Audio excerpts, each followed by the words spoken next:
corner. Candace got him in a corner. And that, by the way, that's great journalism. You can disagree with Candace on whatever else. We can disagree with her on 1,000 things. But this particular investigation, she's doing an exceptional job. And I can't see anybody else doing as good of a job as this. We should use this as a model of how we should go about stuff. You mentioned 9/11. It took you a long time to figure that one out. If we were doing this show back at 9/11, we would dive right the hell in. We wouldn't wait years and years to go, oh, wait a minute.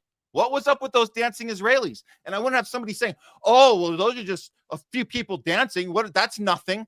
We get curious about those things. We look into it.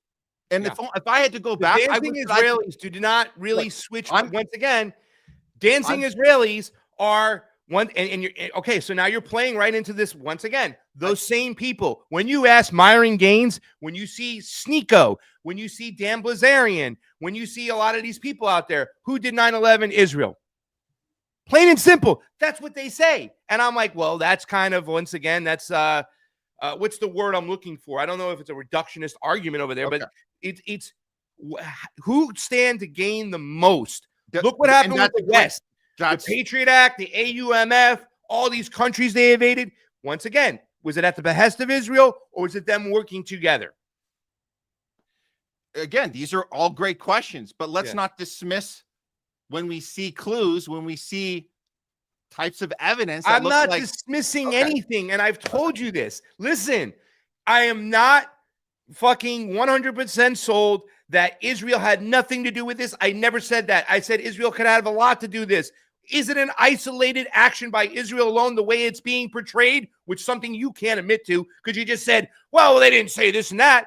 Well, they never said that the West could be involved. They never said that this could be a dual operation. They just said it was Israel and Israel alone. I question the USS Liberty getting shot at was a dual action together. You know what I'm saying? Is that just Israel alone? Is it isolated? These are questions you can ask, but they never implied that. These are people who don't use the term Zionist. They use the term Jewish. Okay. Let's just, all right. We hate move for on. Israel. We got to bring in our, that they lie about the Bolshevik Revolution. Okay. We can move on. We can keep this conversation going now, or it's time to get on because we got our guest to come in now. So let's get him in here. Get him in here. Let's do this now. Because, I mean, today, what are we even talking about? October 7th. How did we get here? 2 years of genocide. We need to have this conversation right now. Let's not let him wait any longer. Let's not let you guys wait any longer. You know him. You love him. Please welcome back to the show, Garland Nixon. And I think the texts are real. I think they're real. I'm not saying I'm right. I'm saying I think based on what I see that they're real, but I could be. All of this is speculation. Something could change, but it makes sense to me that they be real. That's my position. Yeah.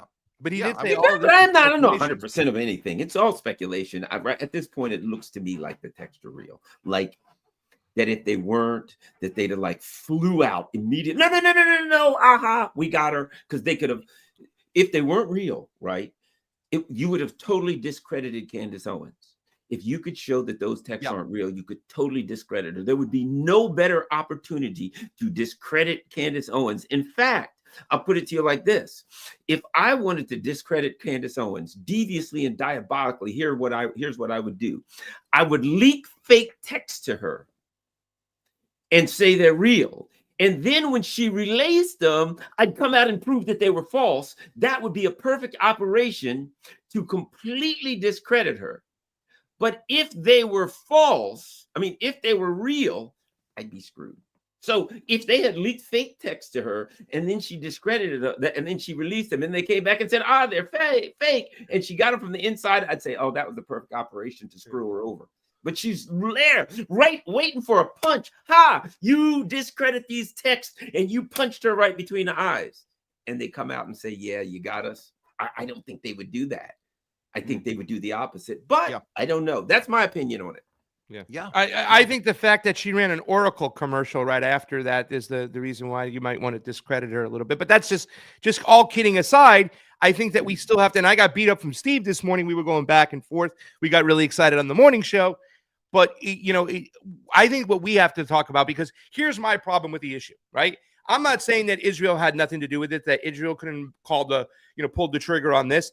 I look at this as who stands to gain the most, right? And I thought the social engineers of the West, of the United States, are the people who had to gain the most on this, because almost immediately after Charlie Kirk was massacred or murdered or killed or shot, from whatever angle, from whatever point, you saw all the mainstream media come out and talk about this is a war within. And then Donald Trump just repeated that recently right now over here. This is a war within. This is an ideological war. This was more, to me, about divide and conquer within the United States. And now we see the actions following up. Donald Trump using those words, war within, and encouraging the United States military, right, to get involved and even use these blue states, these big blue states, as a training ground. I mean, to me, this is the worst thing that Donald Trump could have said. This is awful here. Anytime you're talking about the military being used against its own citizens, and I've seen more moves towards that being played out than actual Israel being as scared of where and when Charlie Kirk was going. You know what I'm saying? I'm not saying, once again, that Israel couldn't have nothing to do with it. I'm just not convinced it's not an isolated attack, that it is an isolated attack. Who knows? I think that's the question we have to ask. How tied are these countries now, these globalists, these entities, these bankers? How close are they tied together? I said to Steve this morning, if the United States bombs Somalia, is it at the behest of Israel? Did they have to get permission from Israel? Or are they acting independently here? Who's acting independently on what? So there's a lot more that has to come out before we have any clear answers. And I don't want to downplay what the West could have done and how they could have used this and their role that they could have had in this. We've seen evidence of motive showing motives. We haven't seen any real evidence right now, and a lot of that evidence is going to be kept from us because they're going to distort it, especially the FBI. Well, a couple of things. I'll say this. I think that could it have been, quote, Israel, whatever that means? That's possible. Could it have been a CIA/Mossad operation? That's possible. Could it have been somebody that said, hey, I gave this guy X amount of millions of dollars and damn it, he won't do what I say. He's got to die. It could have been, Zionist billionaires that will fund him. They play that game and they're like the mafia, buddy. They give you that money. You better do what they say. And otherwise they're going to make examples. So there's various parties to me that it could have been. The thing that I think is, there's something to me that points towards government or intelligence involvement, and that is there seems to be an appearance that the FBI is somehow involved in some kind of cover-up. The inconsistencies in their story and the inconsistencies that any professional would look at and say, that doesn't make any sense. So my thought is, if in fact, as it appears, and it could be wrong, if the FBI is involved in a cover-up, if FBI is involved in something, then that points to clearly the FBI is involved, some kind of intelligence, some kind of government related thing. If the FBI is covering it up, or the intelligence agencies, FBI is covering it up, then there was intelligence involved and there was government involved. It wasn't some whatchamacallit. But there appears to be an FBI cover up of some type. Yeah. And there's weird things going on here. We don't have any final answers. Yeah. But here's what I'd say. Just like I said about 9/11, I don't know the bottom line. But here's what I tell you. The official story don't make a damn bit of sense. That's where we are. The official story does not make a damn bit of sense. I mean, anybody who thinks the official story that like somebody could get shot with a 30-06 and it's like getting shot with a Crossman 760 BB gun. Well, what happened to the pellet? It was just below his skin. It's not. I would. You know what I mean? You can't even try to make that argument. But Garland, we heard from the coroner. It said that Charlie Kirk was Superman, and that's why the bullet didn't go through him, and that's the official report. So I'm good with that. It's Magic Bullet 2.0 is what we got here, and this is why we have to look at behavior. We have to look at how the FBI behaves. We've been covering the Epstein files this whole time. It's the same behavior, the same sweating. Kash Patel looking like deer in headlights. He can't get his words straight. Everything is just all jumbled and all over the place. Pam Bondi's all over the place about whether the files exist, whether they don't. We're moving on. Trump does the same thing. We're moving on. Why do we care about that Epstein guy anyway? He was a horrible guy. Can't we move on? So he's doing the same language, the same behavior, the same. Wait a minute. This isn't how an investigation goes. So I'm with you, Garland. This certainly looks like not just an FBI cover-up, but it looks like the consistent behavior of the FBI when we go through each and every one of these incidents that we live through, one after the next after the next. At some point, we got to be ahead of this. We can't wait a few years before we look back and go, you think that thing that happened 20 years ago, that doesn't look right? No, we know now that it doesn't look right, like immediately. That's my take. Well, let me just say that. Can I say something really quick? Sure. Because out of the list of people who could have done it, Garland, you didn't say it could be Tyler Robinson. Sure, you didn't say absolutely could be. Did you say that? Did I miss that? No. I mean, I'm just saying, I don't know. My point is, he's a divisive guy, by the way. The official story doesn't make sense. That's what I'm saying. The official story doesn't make sense. I mean, bullets and magic spines and miracles and things like that. You know, when you and here's the issue too. From a guy who worked with the FBI. One of the things you have to believe in a lot of these stories is the FBI is stupid or incompetent, right? They're just stupid and they're incompetent. They don't know what they're doing. But I work with them. And they're some of the most well-educated people I've ever worked. I work with these guys. Most of them have postgraduate degrees, master's degrees, PhDs. A lot of them are attorneys. These people are very competent. The technological knowledge, the forensic abilities that they have are, as good as it can get. So my point being, you expect me to believe there was a miracle bullet, and you expect me to believe that people who are really, really good, far better than me, I think. A lot of them. I mean, in that their training and their background, their you name it. You expect me to believe that they're somehow confused and they believe this cockamamie story? They know better. They're smart people. Anytime someone says to you, the FBI is incompetent, they're being had. They are not incompetent. They are exceptionally incompetent. Yeah. And I know because I worked with them. Yeah, that's a great point, because the behavior we're talking about, not just with the Tyler Robinson texts and all the weird stuff that doesn't seem like it seems sloppy on the outside, but when you look at it, you're like, no, this isn't sloppy. This has to be by design. Nobody can tell me that someone is that bad at their job that they're going to contradict themselves so easily, so quickly, with no time in between. Again, they did the same with the Epstein files. We're literally listening to them tell us, case closed, the guy killed himself, it's over. Oh, those tapes, there's not really any tapes. So you're right, Garland. That's not sloppiness. That is probably a top-down order. You keep your mouth shut, or you got to move over here. You're done with this. Now you got to do that. It sounds to me like they're taking orders from someone above them. That's what it looks like to me. It could be just another way of them playing ball to justify their budget, right? Like that we have to stop the enemy within, right? This is once again that we didn't do our job. We didn't get enough spying power to go out there and stop it before it happened. I mean, Donald Trump has always been pushing pre-crime stuff. You take the guns first. That's a Second Amendment nut job. I don't think so. I mean, he's once again always leaned into the security state. So for me, it seems like another way of the FBI just justifying their budgets and the money they get. We need more money to stop the enemy within. I don't think the FBI ever has to worry about justifying their budget. Man, they get money for nothing. They get unbelievable amounts. Yeah. If the FBI said, we want to build a new building and it's going to cost $2.5 billion, Congress should give them 5.5. Congress gave what? You had the Capitol Police Department, which had like a couple $1 million or something, that was their yearly budget. Congress gave them like $2 or $3 billion. For the Capitol Police Department, a little old police department that ain't got many people, right? Billions they gave them. So my point being, if the FBI called them down to Congress tomorrow, said double our budget, their budget would be doubled. The last thing the FBI ever has to do is worry about money, getting more money, or asking for more money. In my opinion, the FBI is two things. It is an intelligence operation masquerading as a law enforcement. As soon as after I worked with them for a year, I said, this is an intelligence agency. This is certainly not a law enforcement agency, as they argue. And they are the Gestapo. They are the secret police. You know how totalitarian governments always have this, this secret police that grabs people and does all kinds of devious and evil things. That's what the FBI is here. That's what they've always been, in my opinion. They're the secret police to, God forbid, some untimely demise comes upon Seth Rich. They're the guy who covers it up and goes out and gets the laptop and hides it and says the court will never see it again. That's their job. to do the dirty work, to do the cover-ups, to do the cover-up. The guy that got rubbed out, or maybe rub him out himself. They're the secret police.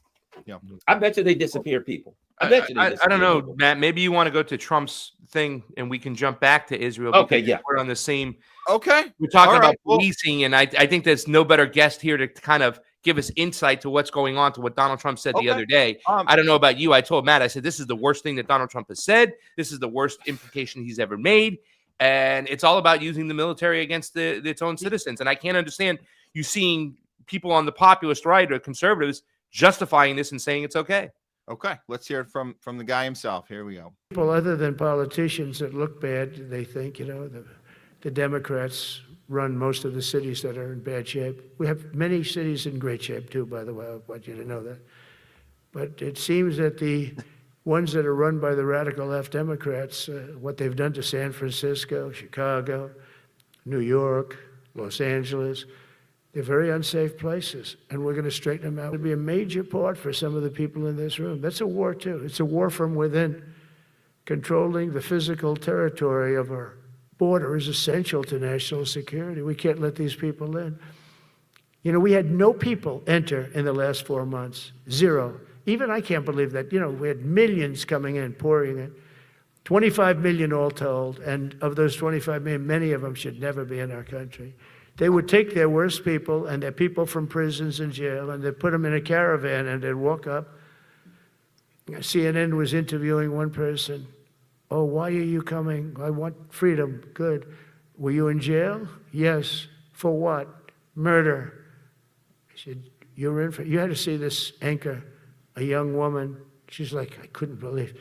She'll probably lose her job, but because the left doesn't want to hear that. But we're running it based on common sense and based on love of our country. But I want to salute every service member who has helped us carry out this critical mission. It's really a very important mission. And I told Pete, we should use some of these dangerous cities as training grounds for our military, National Guard, but military. Because we're going into Chicago very soon. That's a big city with an incompetent governor, stupid governor, stupid. They threw him out of his family business. He was so stupid. I know the family. He becomes governor. He's got money. Not money that he made, but he ran for governor, he won, and now he criticizes us all the time. And last week they had 11 people.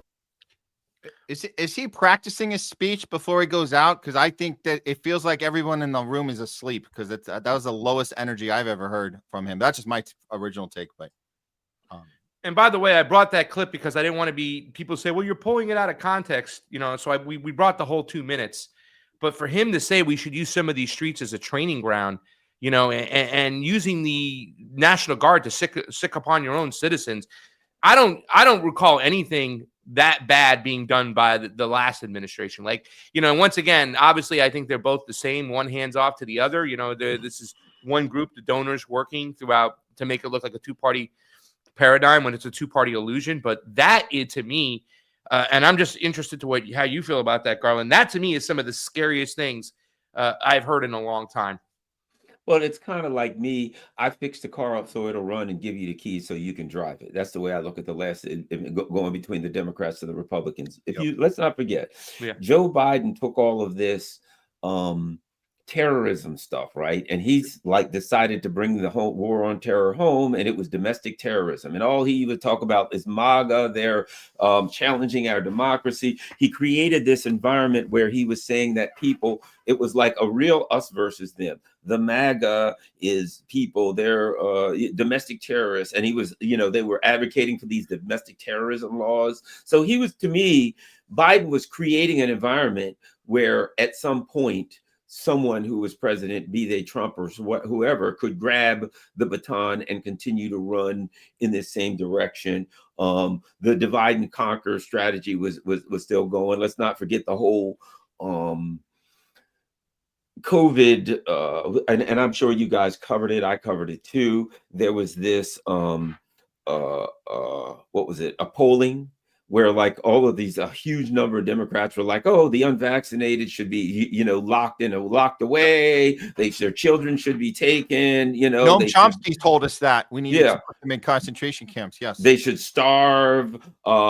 They shouldn't be allowed to go in emergency rooms, just let them die, all of these things. So there has been an environment that has been created for some period of time by president after president. We look at the Obama, the kind of actual actions that he took, that, the Smith-Munson Acts. I forgot the name of it. I think that's it, that allowed the CIA to spy on people at home. So what we've seen is a degradation of our constitutional rights to a point where, to me, and a lot of us have been YouTube pasta, we've all been talking about the inevitability of, if you continue to degrade our rights, if you continue to degrade our constitutional liberties and freedoms, that is inevitable that that this is the direction we were going. So do I see this as terrible? Yes. Do I see it as, fascism and all that kind of stuff? Yes. But I don't see it as something independent of all of the factors that created that. We've been hurtling towards this for some time, and sooner or later we were going to get here. Yeah. I see that point, and I would say that a lot of things changed after 9/11. That's when we opened up the door to the Patriot Act, spying out the security state. And like you said, it's just been a baton handing off to one president to the next. But to me, I do think this is a whole nother level of holy shit. You're going to now just openly use the military to sick on the citizens. Like, when he sent some of I think it was Fort Bragg in San Diego, there were a bunch of Trumpers out there protesting against Donald Trump using the military against citizens. You know what I'm saying? So I do agree with the fact that it has been one administration handing off the baton to the next. But this one, that really did scare the shit out of me when he says we should use it as a training ground. I'm like, wow. And it's scary to me because his voters, his supporters are supporting it. Sorry, Matt. No, I was just saying this has been going on this entire year since he got in. I mean, since he implemented the ICE raids when they first started happening. We were here in LA. We covered that. We were there on day one. I mean, he brought them right in, and it was total chaos here. And then you saw the tweets going out and the reaction of, oh, look at those Angelinos. They're all insane. They're all Antifa. It's George Floyd all over it again. And they were talking about Portland. They were talking about Chicago. They were talking about DC. So these are the places he had lined up.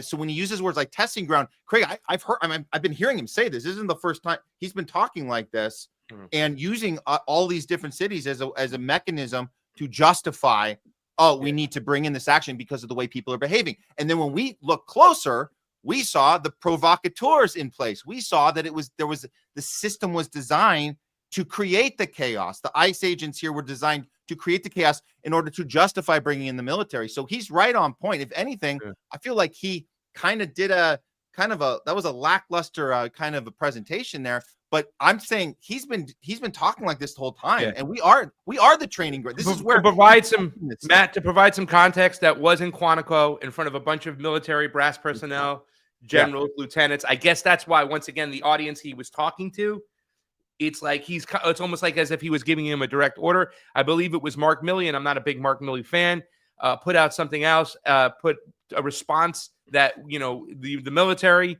police, everybody, their duty is to uphold the Constitution, not a president, not an emperor, not a king, none of that stuff. So I think that was also important too as well. I guess that's why I was a little bit kind of like, holy cow about this, because it was in front of a bunch of military brass.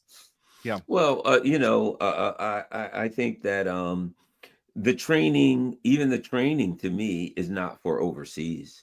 See, you start off and you say to your okay, MAGA people, we got to go after these lefties in the lefties cities and immigrants or whatever, because they'll be like, yeah, let's go after those lefties and all that kind of stuff like that. Yes, hooray. But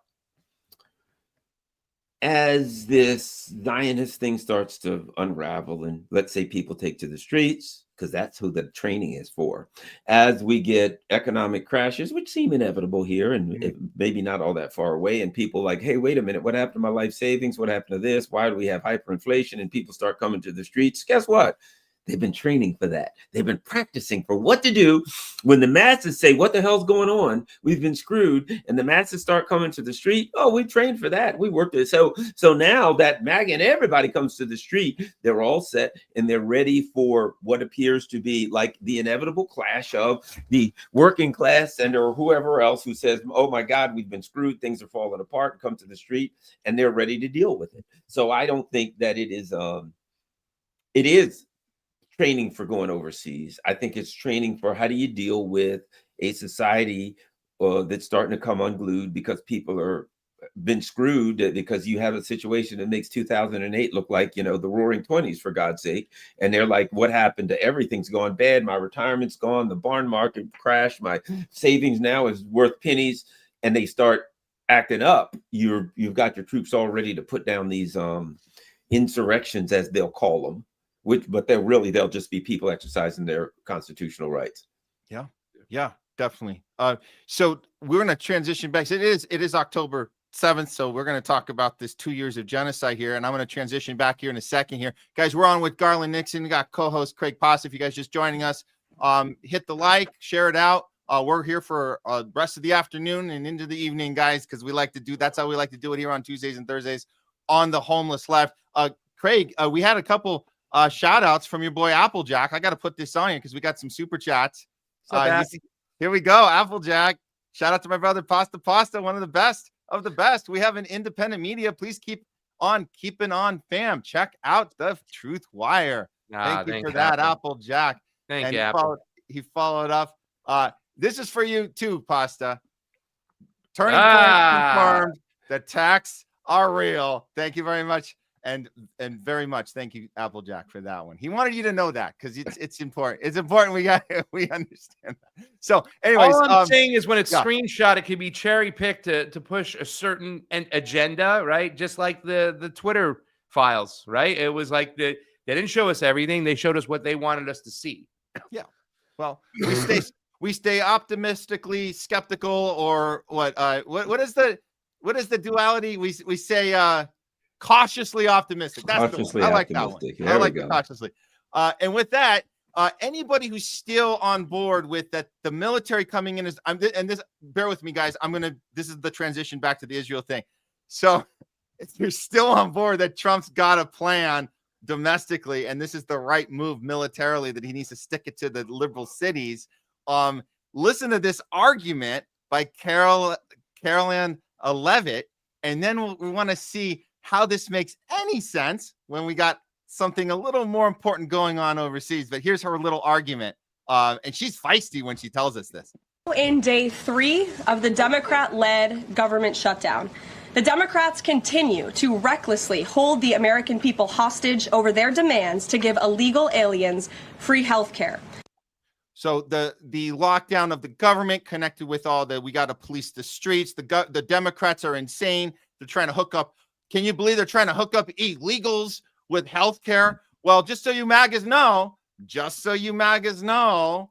Americans should know this. There are about 800,000, 900,000 Jewish settlers in the West Bank and East Jerusalem, and none of them work. They live off government funding, free housing, free health care, free everything, and your tax dollars pay for it. But I guess that's fine, right? Because we have to support our greatest ally in the Middle East with the most moral army in the world.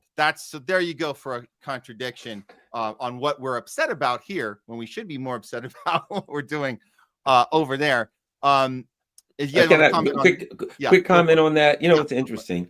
When Biden and his team came in and the Democrats had the House and the Senate and the White House, and they wouldn't do anything they said they were going to do. And they just said, oh, it's the Republicans. And well, that didn't work. Then it was Sinema and Manchin, and that didn't go so far. Then it became the Senate, parliamentarian. The Republicans are stopping us. So we get whatever party gets in. And they don't do anything for the people. They don't do anything they said they were going to do. Things go to hell, and they blame the other party, even though they have the White House, the Senate, and the House. Now the Republicans have the White House, the Senate, and the House, and they're talking about the Democratic-led. She said, the Democratic-led shutdown. Well, wait a minute. I'll say the same thing I said to Biden. You got the House, You got the Senate, you got the White House, you got the Supreme Court, and it's a Democrat led. None of these parties will ever take, it's always the other party. They're always playing this game. The other guy did it. The other guy won't let me do it. The Senate parliamentarian. It's sickening. They are identical. They are twisted, sick, carnival mirror images of each other. Yeah, definitely. And I'd like to also state that Carolyn Levitt didn't want to bring up the fact that they've floated bills from the conservative side to use U.S. taxpayer dollars to actually provide healthcare benefits to IDF soldiers and stuff. I know that the language is kind of wonky, and they're like, no, that's not going directly to the IDF soldiers, but they added more money into the military aid to swing on over to benefits for IDF soldiers. I mean, it's like it's known, but that's okay too as well. And helping human beings that are living in our society. By the way, I'd also like to point out, and I don't like to, quote or parrot Gavin Newsom because he's such a phony fugazi asshole anyways. But, when he sits there and he looks at Sean Hannity, like you always complain about, Los Angeles and the illegal immigrants, and you want to talk about sending ICE in. Meanwhile, the GDP is like the fourth highest in the globe, right?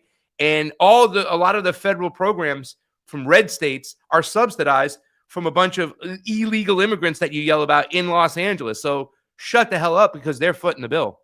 Well, certainly if Trump attacks Venezuela, that won't have any effect on illegal immigration. That won't cause millions of people from the destabilized regions in Central and South America that he destabilized. That won't cause millions of refugees who, under international law, fleeing a war zone, will legally be eligible for refugee status. Yeah.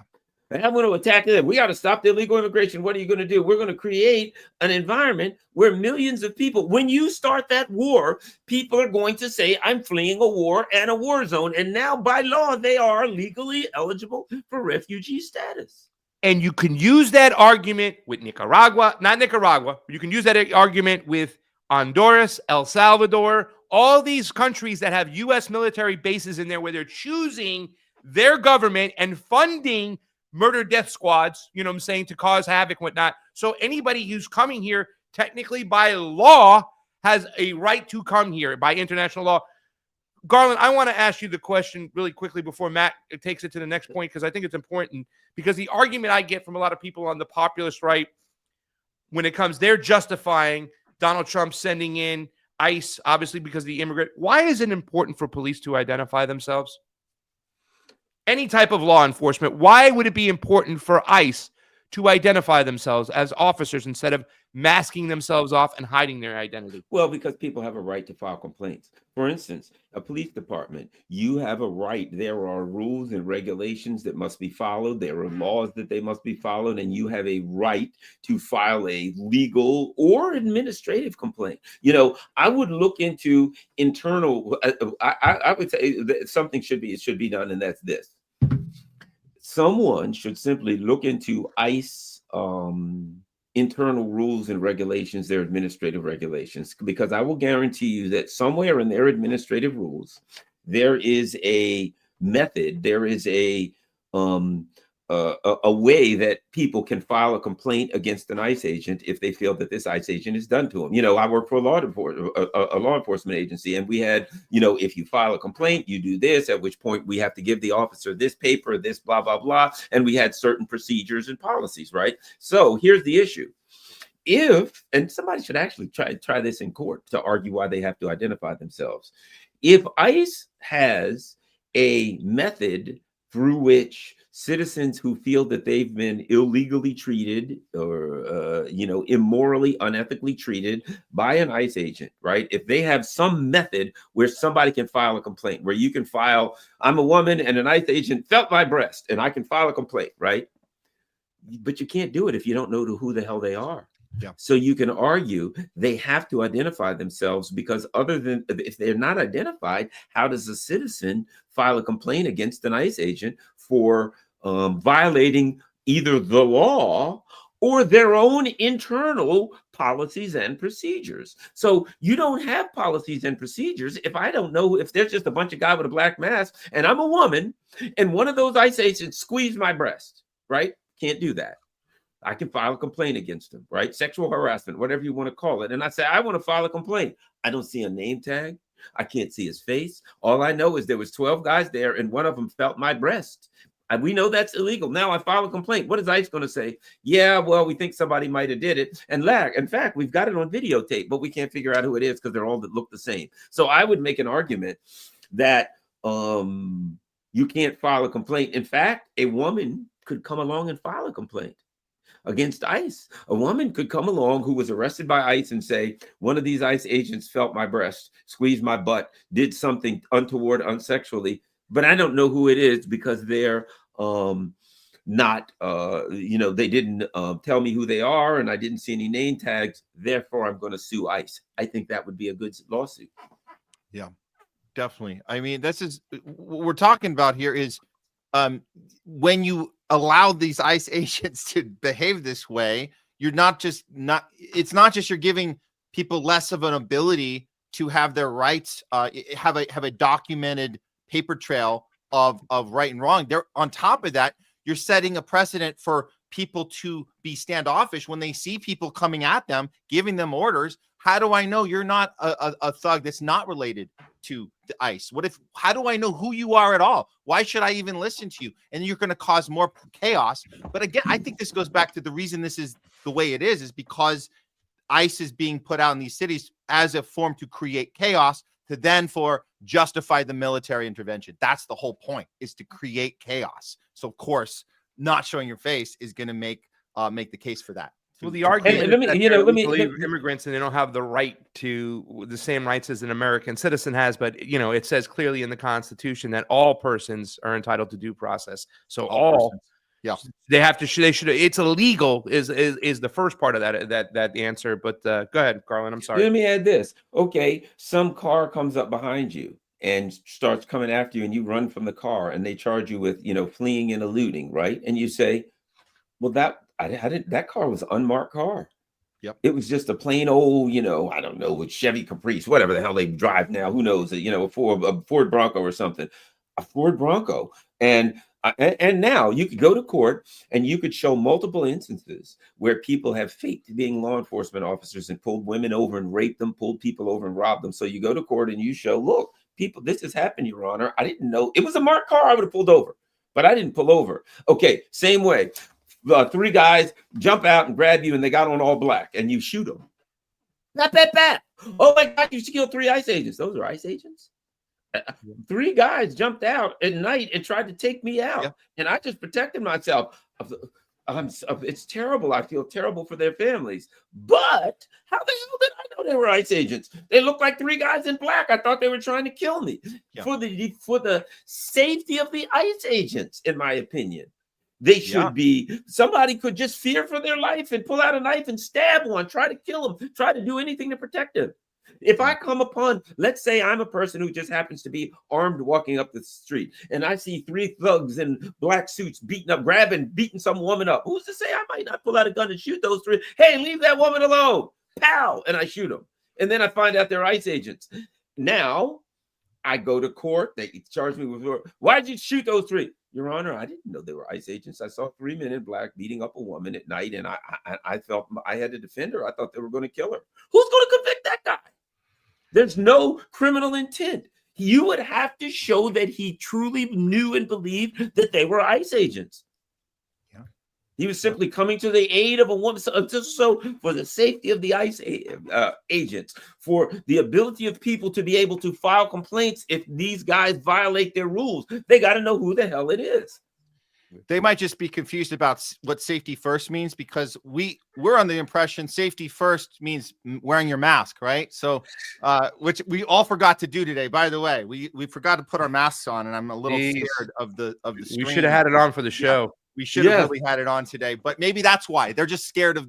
They thought the mask was to protect their safety, but no, we're talking about safety first, and we got to be about safety first here. Would it help if I go in the other room and get a condom? I could put on a condom or a condom just for safety. You know what I mean? I mean, I don't have a mask, but that's the best I could do. Face diaper. I got in trouble for using that term.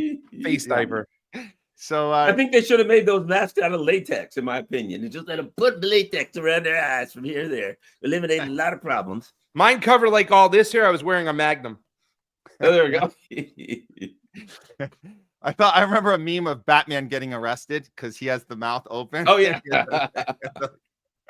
It's pretty My funny. favorite was, have Yeah. you seen the video of this Yeah. band?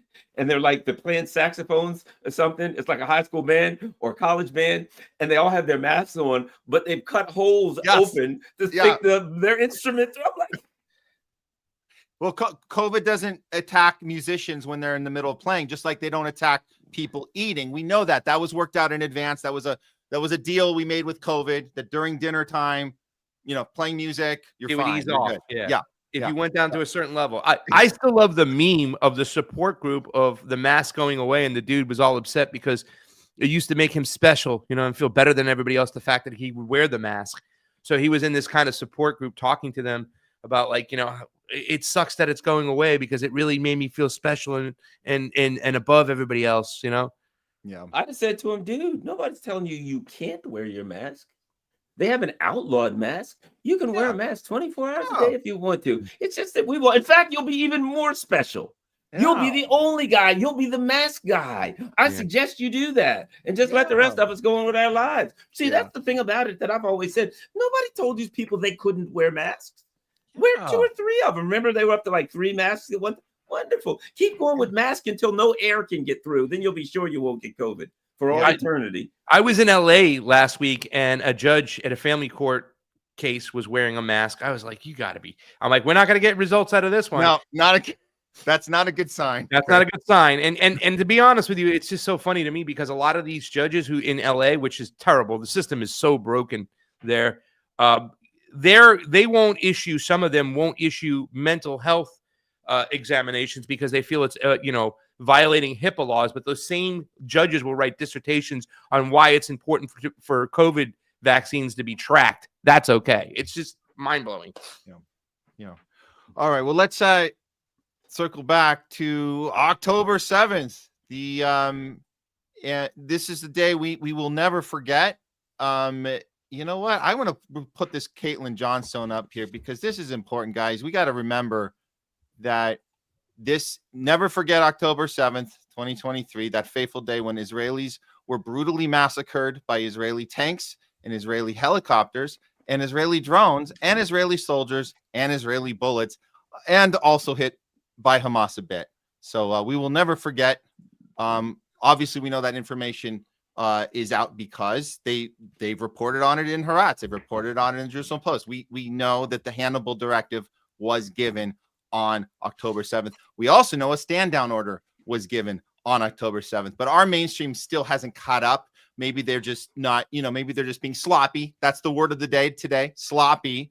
But moving into this mark of a 2-year moment, one would hope that at some point we can figure out a way that to get Netanyahu in a corner where he's going to have to take this deal. I want both your guys' thoughts on this, but if you guys know the order of things that happened, Netanyahu came after 70 countries walked out at the UN. He flew to DC, sat down with Trump, worked out a deal.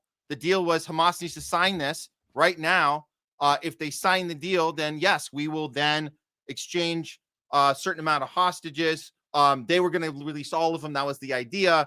Israel was going to, one of the bullet points was that Israel was going to release 1,700 since October 7th that they were keeping as hostage. Nobody before that, of course, they all have to stay in prison. But the idea of, does Israel get to stay in the Gaza Strip, or is it an outside entity coming in? Hamas went and signed this thing. That was big news. I would not have bet on that. I would not have bet that Hamas was going to go for this deal because it was setting them up. However, looking at it now, it looks like Netanyahu might be putting it in a corner because Trump tweeted this out based on the statement just issued by Hamas. I believe that they are ready for a lasting peace. Israel must immediately stop the bombing of Gaza so that we can get the hostages out safely and quickly. Right now, it's far too dangerous to do that. We are already in discussions on details to be worked out. This is not about Gaza alone. This is about long-sought peace in the Middle East. But as we know, Netanyahu goes and then rejects this peace plan almost just hours after the announcement. And this is making everybody squirm right now. I'm not sure what I want you guys' take on this, but just so the audience knows, This is what's going on in Israel right now. These are the people in the street, and the chant is, it's now or never. They are fed up. This is what they're saying. This is it. This is happening right now. And this is based on the fact that all the pieces, as far as they're concerned, every piece is in place to end this thing. Obviously, we know there's more going on behind the scenes when we talk about the Greater Israel Project, but are we at the place now, Garland, are we at the place now where Netanyahu, whether he likes it or not, is he now in some sort of a corner where there is a breaking point coming, or is he able to continue to maneuver on beyond this? Well, a couple of things. I think number one, the Hamas played strategically speaking, they played a really smart hand. You know what I mean? Oftentimes, it's the unorthodox fighter. If you remember boxing, Michael Spinks, Michael Spinks he beat the heck out of everybody. He did everything wrong. His footwork was wrong. He swung with the wrong hand. He did everything that appeared to be wrong, except he won championship after championship, which is why nobody knew what the hell he was going to do. It was unorthodox, right? And I think what Hamas did recently, when everybody's like, oh, they're just going to reject that for obvious reasons, they didn't. They did something that was unorthodox. And I would even argue this, that the plan was that, I think they sniffed out the plan. That when somebody says a plan, it's like, here's what I'm going to do. We'll write up this plan that they'll never take, and then we'll give it to them, and then they'll reject it. And then we can just come out and do all kind of devious and evil and diabolical things, right? Okay. But that means that the other side's got to play along. Okay, you got this thing? You sure they won't take it? No. All right, let's give it to them. Boom, there you go. Now, when they give it back to us and they've rejected it, then we'll bomb and we'll massacre and we'll do all kinds of things. And they're like, okay, we'll sign it. You're like, oh, crap. We didn't see that coming. And I think that's the game Hamas played, knowing that you can't trust the U.S., knowing that you can't trust Israel, knowing that they ain't going to keep their word. I think they sniffed them out and they figured, they're only giving us because they know we ain't going to sign it. Oh, yeah, well, I'll fix them. We'll sign it. And then they don't have a plan for that. They didn't know what to do when Hamas said, okay, we'll take it. They gave them an offer they couldn't possibly take, and they took it because they knew they were never really going to have to live up to this plan. You know what I mean? If Hamas looked at it and said, yeah, if we sign this, the Zionists and the Americans will keep their word and we'll be in a... No, they knew the Zionists and the Americans would never keep their word. So they knew they were never really going to have to do anything but sign the plan and watch the other side squirm. And now the Israelis got people in the street. Oh, we got to do something to release the hostages. You got Trump and Netanyahu. Oh, darn, what do we do? We thought they were going to reject it. They put them in a difficult position strategically. It was brilliant. It gave them the upper hand because they controlled the narrative on that. And on top of that, they have now taken, which they already had, but even more so, they've taken the moral high road because their position is, well, we accepted a plan for peace. You gave us a plan for peace, one that nobody in the world thought we'd take. But you know what? We're good, peaceful kind of guys. We decided to go ahead and take this plan. And now what do?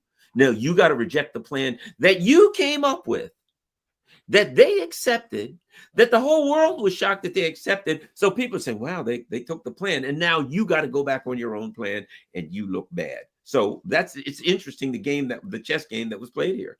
Yeah. I think the majority of people out there are not protesting for peace. I think the majority of those people out there, they want the hostages more than anything. They want the room back. Oh, of course. Yeah. And at the end of the day, I don't think you'll ever see Israel stop until it's completely gentrified. It's a colonization project. But I mean, maybe once again, we don't know the forces. And like we've been talking about this, who's zooming who's talking about who's in charge, whatnot. You know, it obviously looks like on the surface where Donald Trump was going like, look, this is causing me so many problems right now. You need to stop for now, right? Well, you already got the North. You can move in. You can start building settlements in the North, put the way down. But right now, the bombing indiscriminately needs to be stopped. You can continue to starve out the Gazans if you want. We've already gentrified half the area, you know what I'm saying? But you need to stop right now. We can't continue to do this because the constant feed, you know, and you have people out there. I don't know what you thought about the Van Jones statement the other day, guys, on Bill Maher, you know what I'm saying? Where he was blaming Iran for like a plot or a plan to turn Americans against each other. They're looking up their phone and they're seeing dead babies in Israel every day, you know, in Gaza every day, and that's really causing a problem. And they're using that to divide us. Well, no, Mr. Van Jones, it's that people are done seeing this every single day. You know what I'm saying? It's just too much. And, there's only so much you can thrust upon people. I think Donald Trump sees, if he is an independent character, whatever the situation is, he sees like a lot of big portion of the right reject of what's going on, which, by the way, I don't know if you guys said, and I've said this to you too, Matt, as well earlier. Isn't it cute to see people on the populist right talk about things that were done years and years ago that the independent anti-imperialist leftists like ourselves were talking about years ago? Flotilla stuff. Nobody's mentioning Cynthia McKinney when she did this years ago and spent days in an IDF prison before all this happened went now. So I think it's kind of cute to see a lot of these conservatives, people like Owen Schroyer, people like, Dan Blazarian and all these other guys talk about the issues with Zionism now today that we've been talking about years ago. But at the end of the day, they're never going to stop until they have all that land. It might not be today. It might not be right now. I think that he was trying to seize on this opportunity to say, let's just go ahead and finish this deal. And by the way, a lot of those people in the streets that you see over there, a lot of them think that Netanyahu hasn't been strong-handed enough. Naftali Bennett, right? The previous leader of Israel, right? Before it was Netanyahu, Naftali Bennett, and back to Netanyahu. He was even more strong-handed and, like this is the enemy. So I don't know what to think about this other than the fact that there's never a ceasefire. And Donald Trump can use words like we need permanent peace. No, it's just a pause. So they're never going to stop until they colonize and get all that land and drive all the Gazans and all the Palestinians off that land. It's never going to end. And at the end of the day, it's really cute again, as well as you're telling them to stop. Meanwhile, your administration, the administration beforehand, provided all the weapons for them to begin with in the first place. It's just so hypocritical and contradictory to say, stop beating that guy over the head with the bat, but that's the bat that you handed them. So yeah. I wouldn't say it's cute that they're vocal about it. I think it's a good thing that they are, and I give them more credit than people voting for Biden or Obama or Harris or whoever on the left that keep their mouths freaking shut the entire term and have nothing to say about where their vote went to. So I think it's actually not. I think it's a good thing. And when I ask, and Garland, we're talking about, and Craig, I agree with you. The people in the street, they want the hostages back. But the reason why I'm asking this question, because it might be, cautiously optimistic of me to think that there's more people coming around, people in Israel coming around. They want those hostages so bad. And maybe this is the moment they realize that their own leader is the one keeping them from coming home. Just that little point. They don't have to understand all the logistics, all of the geopolitics, all of the years and years we've been looking at. They don't have to understand any of that. But the one thing could be the thing that makes them go, wait a minute. You've been lying to us the whole time. We've been putting these signs up. We've been having these little, events where we're mourning our lost, friends and families. And you've been playing us the whole time. That's worth something, I think. If that is the case, if the case is that that's the largest gathering we've ever seen in Tel Aviv, and they're saying now it's now or never, are they actually saying it's now or never to Netanyahu?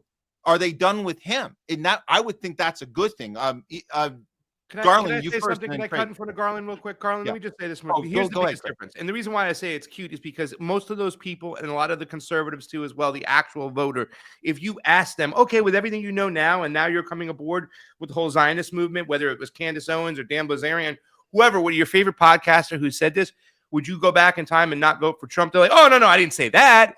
They would still kind of give you the argument that he is the lesser of two evils and still support him. They're not homeless like us. We got off the train. We said enough is enough. We're never going to support this party anymore. We're not going to support the Obamas, the Bidens. We're walking. That's the difference between us and them. They're not walking. They're still saying that Donald Trump is the lesser of two evils because he's anti-woke. But we're also a community, and we're open for them to join us. And if we don't do that, if we just yell at them about it, then we're not doing our part in our space to say, welcome, when you're ready, we are here. That's the space we're in. But Garland, go ahead. Your thoughts. Well, a couple of things. Better late than never, as they say. So if somebody's coming around now and they're like, when it comes to that Zionist thing, I guess I was wrong. Good. I think, one of the things we're talking about is we realize that there is no part of this thing, the Democrat Republican joke. There's no element in that is going to be like the good guys or try to fix it or save it. They're just, Obama, to me, Obama and Trump are the same guy. Obama was the guy that did it to the lefties. Trump was the guy that did it to the righties, to come in and say, I'm different. I'm going to do things totally different. Then when he gets in office, it was all a fraud, right? So I think it's good that at least they're out of the starting blocks. And now that they're like starting to ask some questions, hey, perhaps I've been lied to about things that I believe. At least maybe they can go from there, and maybe they'll start questioning some other things. So I think that's a good thing. It's a start. You got to start somewhere. So that's good. No, are they all the way? No, certainly we know the polls tell us that most Israelis overwhelmingly are in favor of, of the most horrible genocidal crap that you've ever seen in your life. That, we've seen them in the streets before because, of some policy about the legal situation, or now about the so-called hostages. I refer to them as administrative detainees, and the reason I do is because Israel has laws called administrative detention laws, which means basically they can grab anybody off the street anywhere at any time. They can charge them with nothing. They can hold them for life as long as they choose, and never let them go, or let them go without charges, without any form of due process, right? And they refer to them as administrative detainees. What's the difference between a Palestinian administrative detainee and an Israeli administrative detainee? So I don't refer to them as hostages. I refer to them by the same thing that the Israelis refer to the people that they grab without charges, and that is as administrative detainees. In fact, I think it would have been better if from the very beginning, when Hamas grabbed them and they said, what do you have? They said, they're administrative detainees. Israel has some administrative detainees,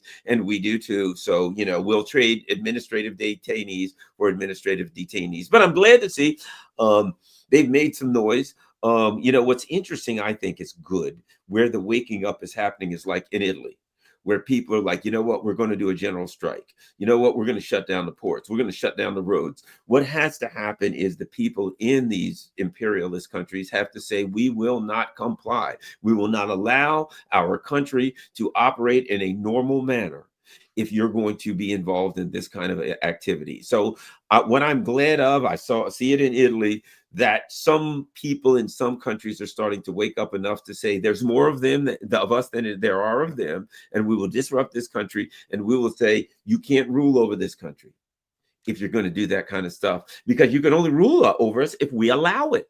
And if we say no, we're not going to allow it, you can say go home. No. Yeah. Get off the streets. No. We're not go to work. No. We will do nothing. You can call yourself the president. You can call yourself the Congress. It doesn't matter. We will not do a damn thing you tell us to do until you start doing some things that we tell you to do. And right now that ain't happening. And I think that's where America needs to be, where the American people say, we're not going to do what you ask us to do unless you do what we ask you to do. So-called members of Congress and politicians, right now that ain't happening. You can't expect us to. But we're not going to do it anyway. And I think that's the direction we're going. And that's the ground zero for that is like Italy right now. I think it's beautiful what's happening there. The dock workers. Yeah, definitely. And there's more of us than them as they don't want us to figure out. It's just simple math. And we have more in common with each other than we don't. And as soon as we figure that out, that's what they don't want. That's what they're afraid of, us figuring that out. And the propaganda they keep having to spew on us is because they know they need our consent to do the things they do to us. So without our consent, they can't get away with it. And so I love that message there, Garland. Craig, do you have anything else to add here? And final thoughts? No, I just thought it was great the way they are saying we're going to shut it down. Let's just shut this shit down. Yeah, I love it. You know what I'm saying? But, I don't see that happening in the United States because, once again, I think the United States is divided. We're the most propagandized people. Like I said, I think at the end of the day, even though a lot of people might not be happy with what's going on, and, this whole attitude of like, we just got to walk away from it, right? Like, we don't need to be involved with that anymore. Well, that's too late. You're the one who pushed all these situations, right?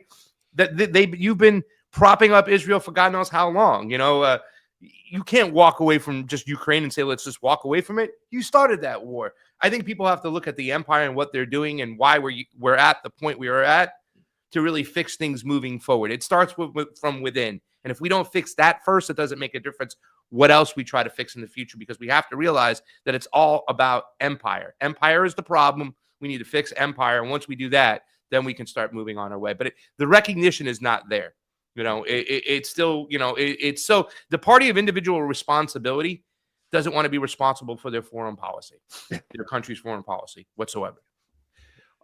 Garland, anything else you want to leave us with? Let people know where they can find you and yeah, all that. Sure, everybody. You can find me on my YouTube page. I also have a Substack. I just wrote an article a lot of people like about Charlie Kirk and my thoughts on his assassination. So follow me on my YouTube channel. Follow me on Substack.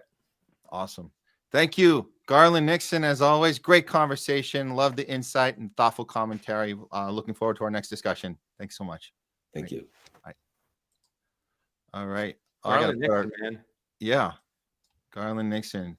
The three of us together, man. That's some wild stuff. It's good shows today so far. I'm gonna have to take a minute and reset before our next guest.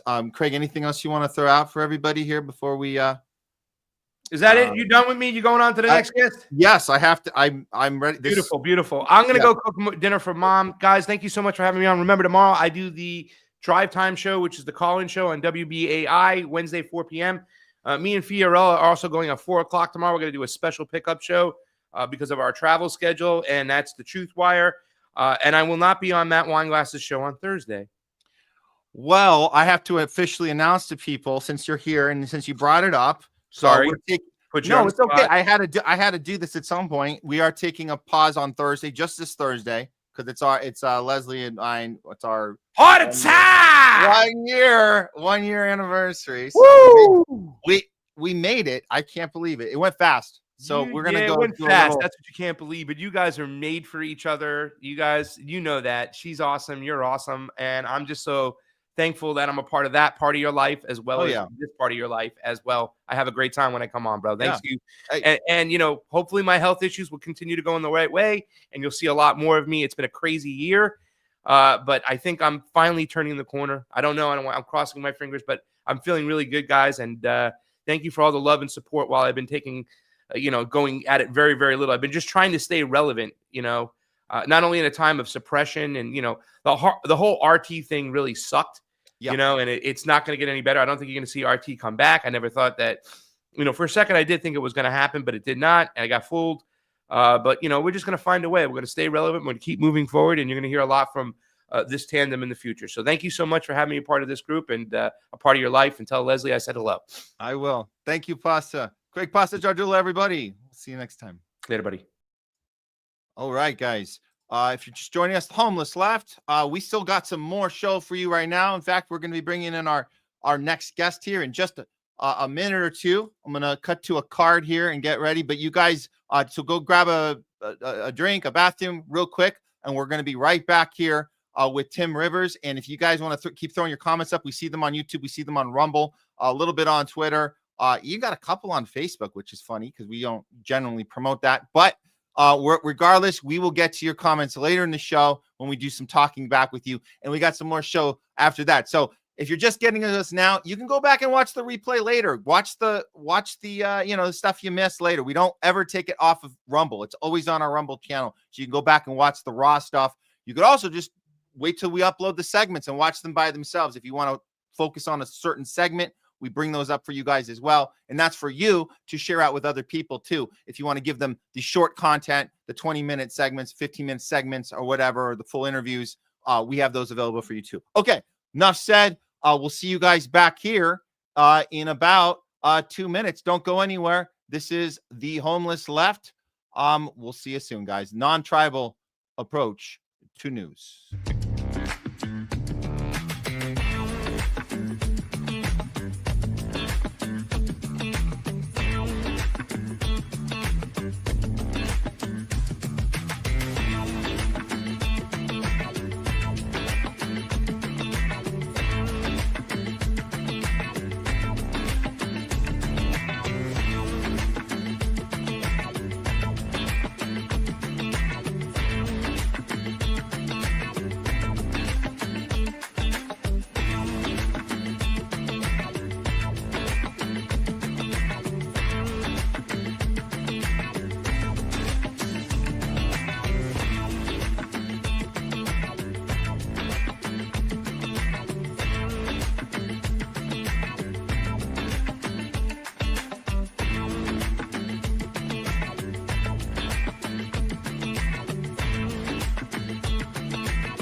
Okay, we're back.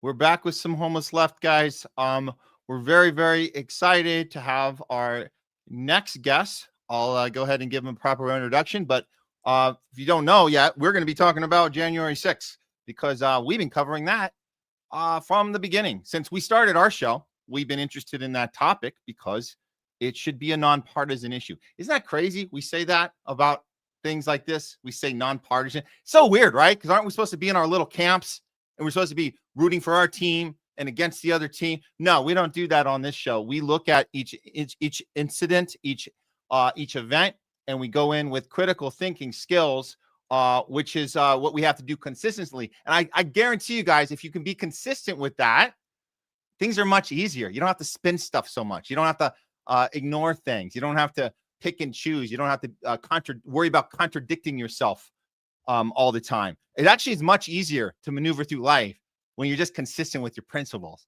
Principles, as they say, aren't really principles unless you apply them when it's inconvenient to do so. If you only do it when it's convenient, it ain't a principle. That's called a hobby. Okay, let's go ahead and introduce our next guest. He's a J6 prisoner advocate. He's a Florida native, retired IT executive. He actually began corresponding with the J6 prisoners in 2021, documenting their experiences and messages to the American public. Founded the American Gulag Chronicles. He founded the Unredacted Media, PBC, with David Sumrall and Tamara Lay, and to create a censorship-free platform for patriot and conservative voices. Please welcome to the show, Tim Rivers. Hi. Hey, Tim. Welcome to the Homeless Left. Thanks for being on with us today, Tim. Thanks a lot. You know, Craig kind of gave us a really good intro there. One of the last lines he gave before he signed off, he says, "We are the most propagandized population on the planet." And that's kind of what I want to talk about today. And I hope everybody, that was a great lead, because I'm going to ask you to suspend your political disbeliefs for a few minutes and try and see some things that you probably have had hidden from you. And I hope everybody wants to see truth, right? I mean, we don't like to be fooled. Nobody wants to have the wool pulled over their eyes or be lied to or be led into making decisions based on lies that make us look foolish or even harm us. And so I ask everybody, just for a few, for our little session here, put your political beliefs aside, and we're going to talk a little bit about exposing truth, because I think that's something that that we expect from our country, from our legislatures, certainly from our justice system and our enforcement system. We expect truth and honesty, because that's what they demand from us. Yeah. So that's what I want to talk about today. I hope that's a good intro, and I hope your audience can do that, because I think it's politics is what leads us down some of these paths that we should never go down. Yeah. It sets us on, as you said, this controversial conflict where one side is always against the other. Folks, when you're pulling on one side of the rope and I'm pulling on the other, all we do is cross the line back and forth. We never get any progress in one direction forever. And so that's kind of what we need to do in America. And to do that, we need to be informed. So that's what I want to talk about today, is informing the American public. And in this particular instance, about J6. Great. And we're ready to hear it, because we are curious by nature and we want to know what's going on here. And so let's start from the beginning. When did you, Tim, first get curious about January 6th? Looking into it, and then how did you get to the point of becoming an activist for the people that were the victims? What a weird turn of events. People talk about, there's kismet, or you have this fate, or what is it? Fate or destiny? Which one is it? I'm not sure. All I know is that I was really having a bad time playing golf, missing the fairways, hardly ever seeing the greens. Puttering around the garden. I was retired. I retired after Y2K and was enjoying pretty much what you should be doing when you retire, quite a ways down the road from it in 2020. And then came this election, this really contested election with this, so many things that seemed to go wrong with it, and so much documentation of cheating here or malfeasance there, or, even just down to individuals. And I got involved after that fateful November election. A lot of people were looking at some of the numbers and scratching their heads and trying to understand how Democrats woke up at 2:00 in the morning and then suddenly turned the tables. And I joined this group called Defend Florida. And what they were doing was they're a non-political group. We were taking each group in our county would take our voter roll, and we would go out on Saturdays and Sundays and knock on doors and ask people to verify that the voter roll for them was correct, that they had voted the way the roll said that they had voted, and just trying to validate, that we had done it right. And we had not done it right. 40 to 50% of the homes that we visited within our group in Pasco County here in Florida had some kind of deficient problem with their voting information.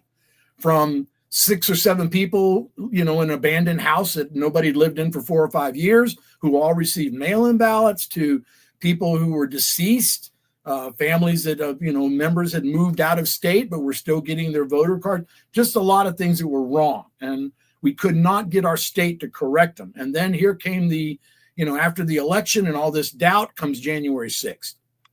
And I had seen enough to begin to doubt. I couldn't say I knew for sure, but there was something really wrong, at least in my state, in my county, in my district. There was something wrong, and I couldn't get government to move on it. It's like they didn't want to. They didn't want to admit that they hadn't cleaned the voter rolls in 9 years. They had people who'd been on the rolls for over 100 years. So that got me interested in January 6th. People were suddenly being swept up in raids, and not just people, but my neighbors.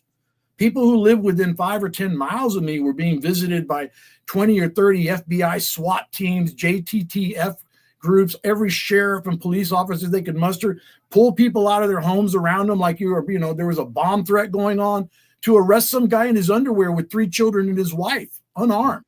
Drag them into the streets. I mean, I saw these videos, folks. I met these people. I can tell you firsthand, it happened. It's not a myth. Yeah.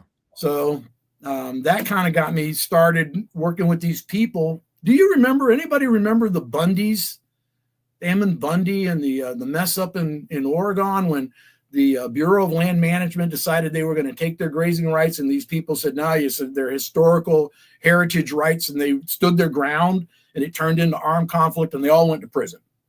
Oh, yes. And, yes. Remember that? Yeah. And then, some of you, if you ever, anybody sees or hears of people like Pete Santilli, who were simply reporting it that day, ended up being sent to prison for years just for being involved. And so they had a very potent group of supporters who had started something called the Patriot Mail Project. And what they were doing was tracking where the government was moving these people, because they were moving them around so that their attorneys and their families couldn't get to them. They couldn't build defenses. They were playing what I consider to be the training mission for what happened on Jan 6 afterwards. You'll hear a little bit more about that. But these guys basically tracked where they would, put their addresses out there, and encourage the American patriot public to write to them, stay in contact with them, support them, help with their commissaries, keep them alive until justice could be served, which it ultimately was. And so that project kind of went into hibernation, but on July 4th of 2021, it was reactivated for the people who were being swept up in January 6th rage, which was now well over 100. And some pretty significant damages being done to individuals and to homes. And it was pretty brutal stuff. And you can read about it in the books that I wrote, which are basically testimonies of these individuals through their letters from prison. So I wrote one letter. This project was reactivated. I just closed my eyes. My wife and I decided, we could do more than just go out on the street with a sign or call my congressman.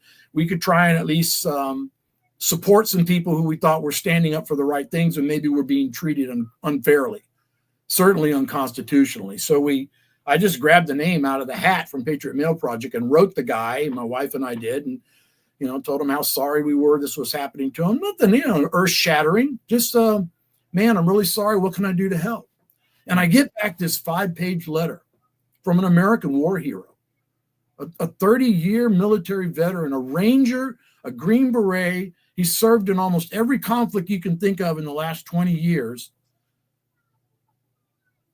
3 Bronze Stars, father of 2 children, Christian, never been arrested in his life. and he's been slammed in what we call the DC Gulag, which is a deactivated prison cell, group of cells in a pod in the DC Department of Corrections. And his story just rocks my world. When he tells me why he went that day and what he saw. Remember, this is somebody who's trained in insurgency. He was a Ranger, completed his tour, left the military, 9/11 happens, comes back into the military, becomes a Green Beret, and then gives the rest of his life. And in the last 10 years, had been working for the State Department doing protective services for politicians and people in really bad places. So this, you can't not like this guy. There's nothing wrong with him. He's an American war hero. He's a patriot. He's a father. He's a Christian. There's really nothing you can say that's wrong with this guy, except he went that day and he saw people being beaten and an old lady being knocked down the steps with a riot shield, not once, but twice, and he tried to intervene. And for that, he was arrested. All right, so that's how I got started. It's just one stinking letter. Just one letter changed my life because I couldn't stand, first of all, a lot of my career at IBM was spent with the military. I have a deep respect for them and for those who serve this country with their lives. And that's who this guy is. Yeah. And through him, I started meeting these other veterans who were being swept up in terrible raids. It seemed like the DOJ and FBI were focusing on the law enforcement and veterans who were there that day, regardless of whether they were violent or whether they just stood around and were on grounds. They were going after them with a vengeance. Are any of the people that you correspond with, were they all people that had entered the Capitol, or were they outside? Outside. Outside. Most of them were outside. I mean, a few of them went, I have a journalist who was in the building for approximately 20 seconds and received prison time. Yeah. A journalist who was credentialed to be there. Yeah. Again, one of the weirdest things I saw, because being from in the camp, we're here in LA, and I remember when this thing broke, we had people from the left were shouting out that based on when they would turn on MSNBC, turn on CNN, they were being told that this insurrection occurred. It was highly coordinated. So anybody that was in the vicinity deserved to be swept up and put in jail. And they were saying things like, forget due process. They don't deserve it. They were part of this attempt. And I looked at it and I go, none of this looks like an insurrection. Insurrection is thought out in advance. You bring a lot of weaponry. You have a blueprint of the place. You have a whole plan in place. I know people that were there, and it's not the way things went. So that's what got me curious. And I was very saddened to see people on the left be so quick to say, you know what?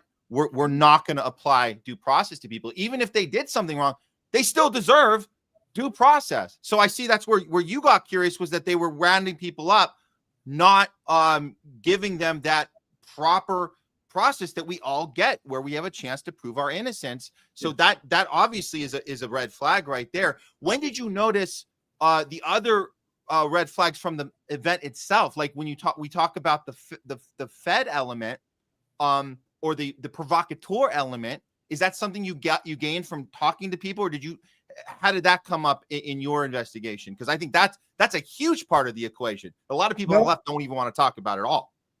You have to. So how do you find out the truth? When I bring you into a courtroom to discover something happened during a crime or during an event, do I ask your mother's cousin's uncle about it, or do I ask the person who was involved in the event, who was there as a witness, who basically had firsthand knowledge?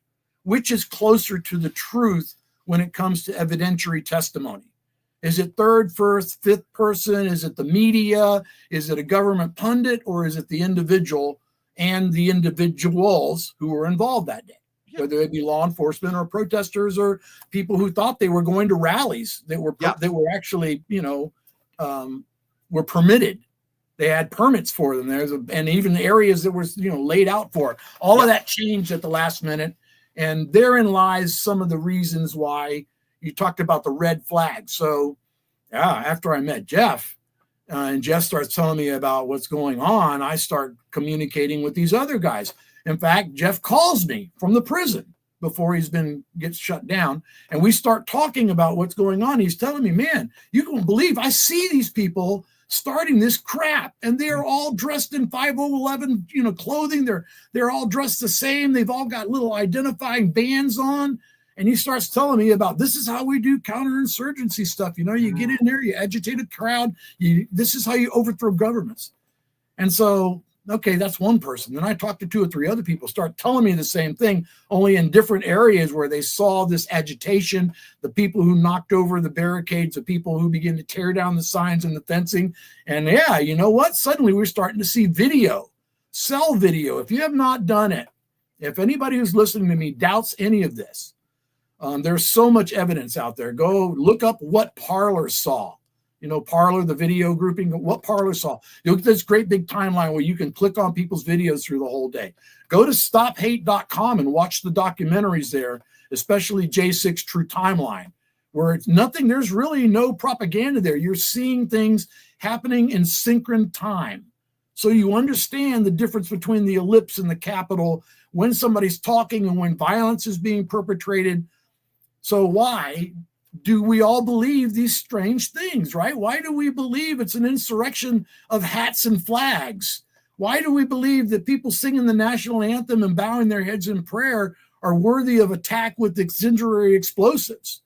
Why do we feel that there was some immediate threat to Congress that they were going to hang Mike Pence from a gallows that was basically wouldn't have held a gerbil?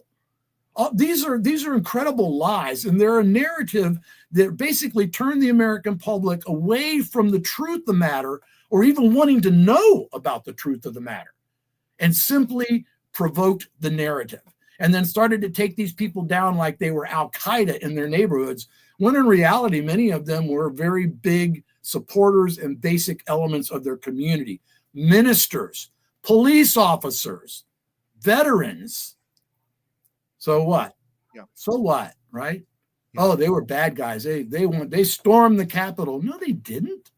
You have to look at these things, see where the violence begins. So I was concerned that, and just like David Summerall, who's been running Stop Hate, by the way, since the LA riots, that's a long time to be trying to stop Americans from killing each other because of political differences and cultural dissonances. He's been at this a lot longer than me. And he was at the Capitol that day with the film crew, and we began to take these things apart. David's an interesting person, and he is now the only person that the DOJ has qualified as a video investigator for January 6th, where he has access to all of that video that they're willing to put up. Yeah. So we know things, and we wanted to tell people things, and that's where we got into J6 Patriot News, which was our first endeavor.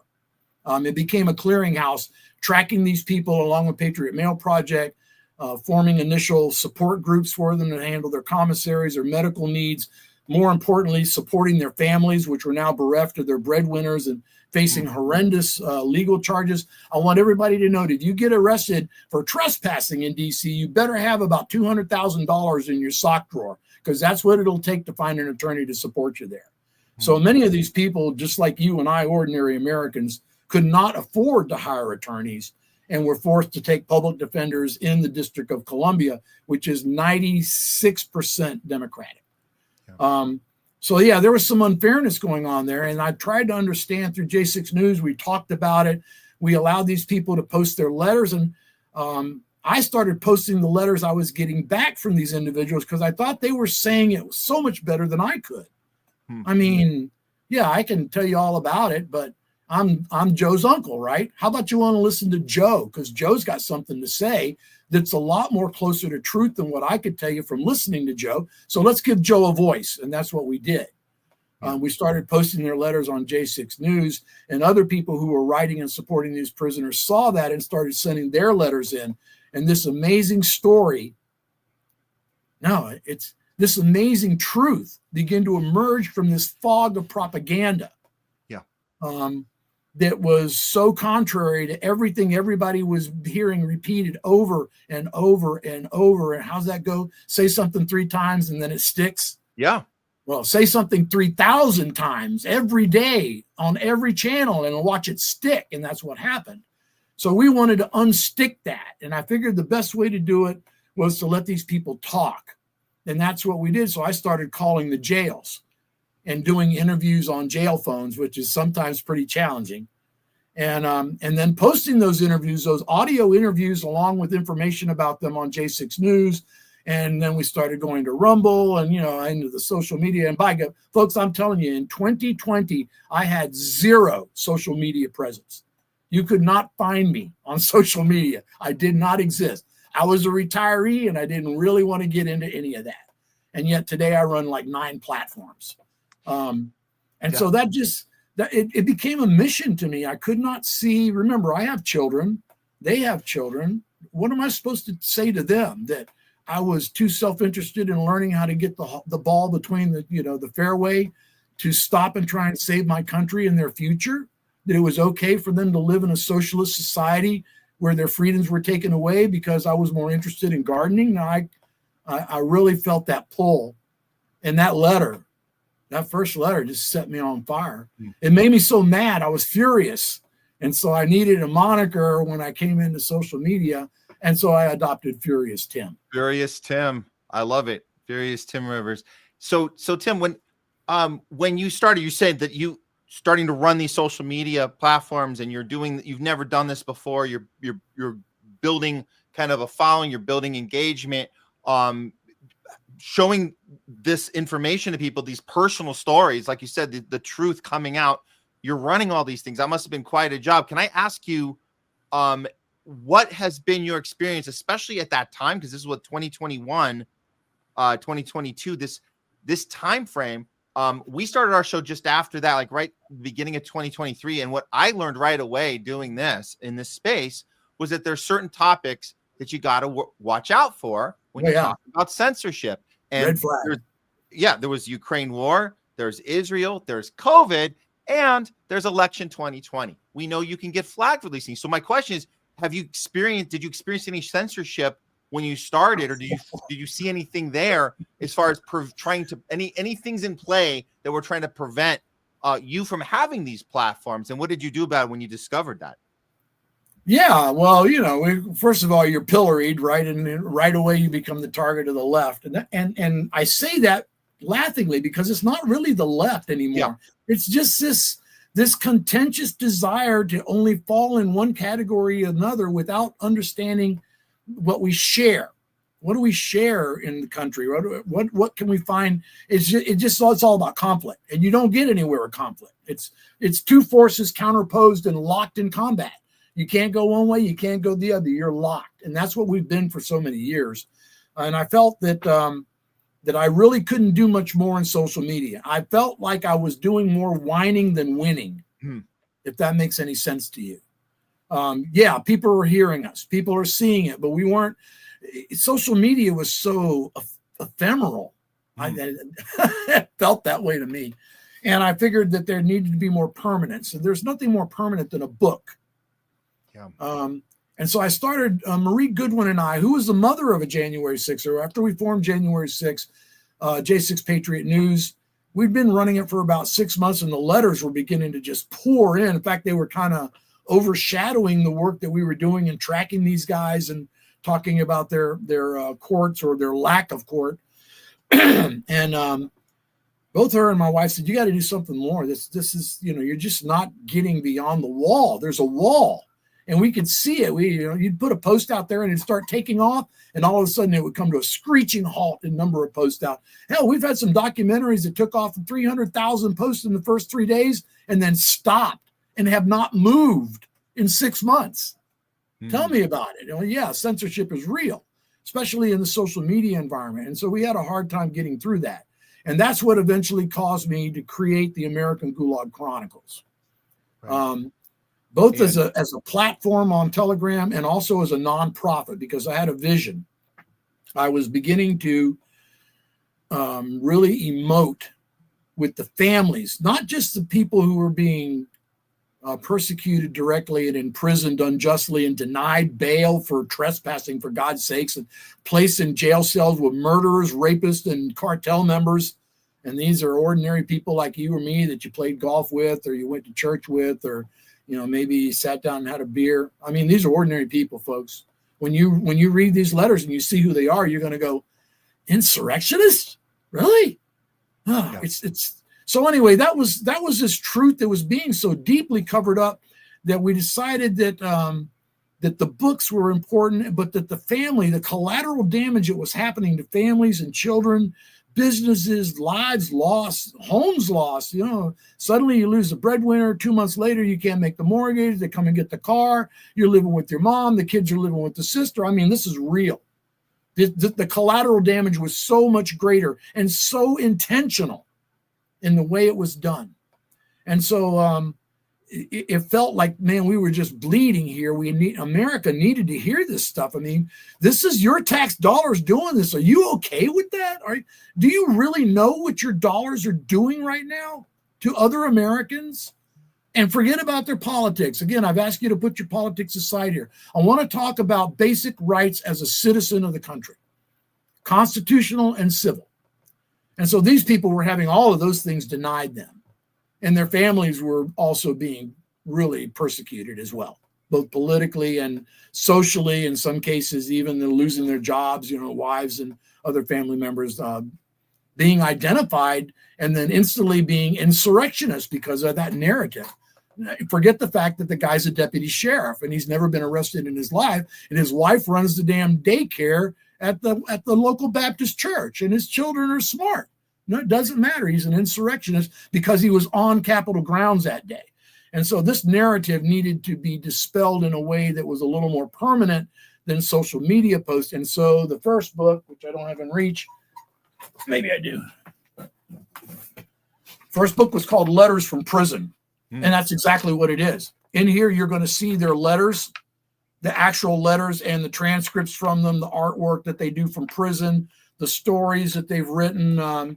It was really rough stuff because this was the DC gulag where things were really bad, where you're being persecuted by basically a staff that is convinced that Trump lovers or supporters or whatever, should die. In fact, the warden actually said that in a social media post. The warden of the DC gulag actually said that Trump supporters should all be killed. And this is who's in charge of your care, right? And what happens in here is a horror story. And America needs to hear it. And you hear what's going on in DC. It's not just the J6ers who are receiving this treatment. It's almost every prisoner in America. What these guys were discovering and unveiling was the deep, deep corruption that has seized our corrections environment and how it works in collusion with justice and the Marshal Service in order to create an ongoing financial benefit to these organizations and private prisons and services. It is a travesty, and it's your tax dollars that's doing it. But even worse, what these guys went through. So first book covers their first year really, and it ends up, in a really bad place. And I just ran out of, we did a whole year. We're now sitting in January of the following year, and you're now at 200 and counting. These guys are making raids every day. And some of the stories are just incredible. So people offer to come in and surrender themselves, and yet they set up for them at 5 a.m, kick their doors in, throw flashbangs at senior citizens, drag children into the yard and point ARs with lasers at them. This is not what we expect in America, but it is something that Alexander Solzhenitsyn warned us about in his book, The Archipelago, the Gulag Archipelago. And it's one of the reasons I adopted Gulag as the name for the DC and, of course, for the Chronicles. Look at this flag behind me. You're going to say, oh, that's a disgrace. You used the POW symbol. Yes, we did, because that's what these people were. They were political prisoners of war in many ways. And what you see over here, probably very faintly, is the 11 signatures of the men that we liberated from Coleman Prison that night on January 21st at 2 a.m. in the morning at about 30 degrees outside. We liberated every single one of them in this country. And that's important because I think it's now they're unbound. Their stories were constrained. You could only hear their tales through their letters. In the second book, The Art of Confinement, covering the second and third year, they realize now that they weren't really bad guys. They were political pawns in this game that was taking place between socialism and the underpinnings of the republic. And I say that unabashedly. My father was a history major and a professor, and he taught a class to students called Problems of American Democracy, where it compared the concepts of communism and socialism and the concepts of our republic and democracies. And it was a very telling class because it exposed the underpinnings and the faults of both types of government. and gave people an understanding of the differences between them. And you couldn't graduate high school in Florida without it. And now we don't even teach social studies. Yeah. And so I think we're at this point where leaving a permanent record for the next generation who have been denied a permanent record and who have seen permanent records of our past being erased. Important lessons. Matt, these are important lessons. We bled for these lessons. Why would we erase them so that future generations have to repeat them? It just doesn't make sense. And so that second book, the Art of Confinement, was really telling, where people have begun to, first of all, faith plays a lot in all of these books and all of these letters. You're going to hear stories of faith that are just it's going to make the hair stand up on the back of your neck. It's so chilling what has happened inside. I made an analogy that I thought that the Biden administration and the DOJ wanted to grind these people, and they like lumps of coal. They wanted to just grind them in the dust. And instead, they ended up making diamonds.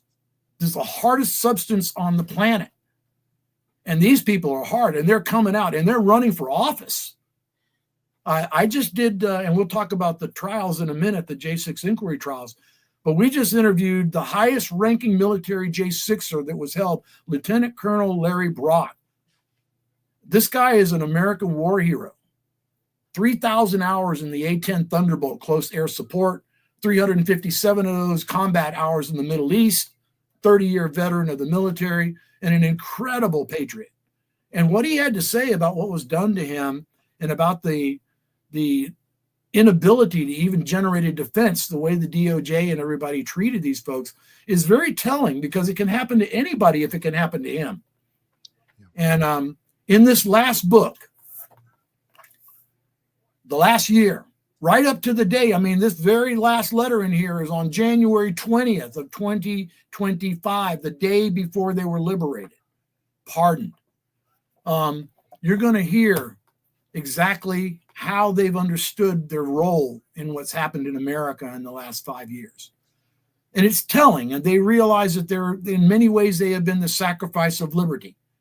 Some folks may say, well, they weren't, they were all insurrectionists and they were da-da-da. Folks, you gotta open your eyes, put aside your political differences, listen to the truth, look for the truth. Even more importantly, don't be so complacent that you are the one-click purveyor of news. One click and you accept it. Look deeper. Look for other views. Look like this show right here.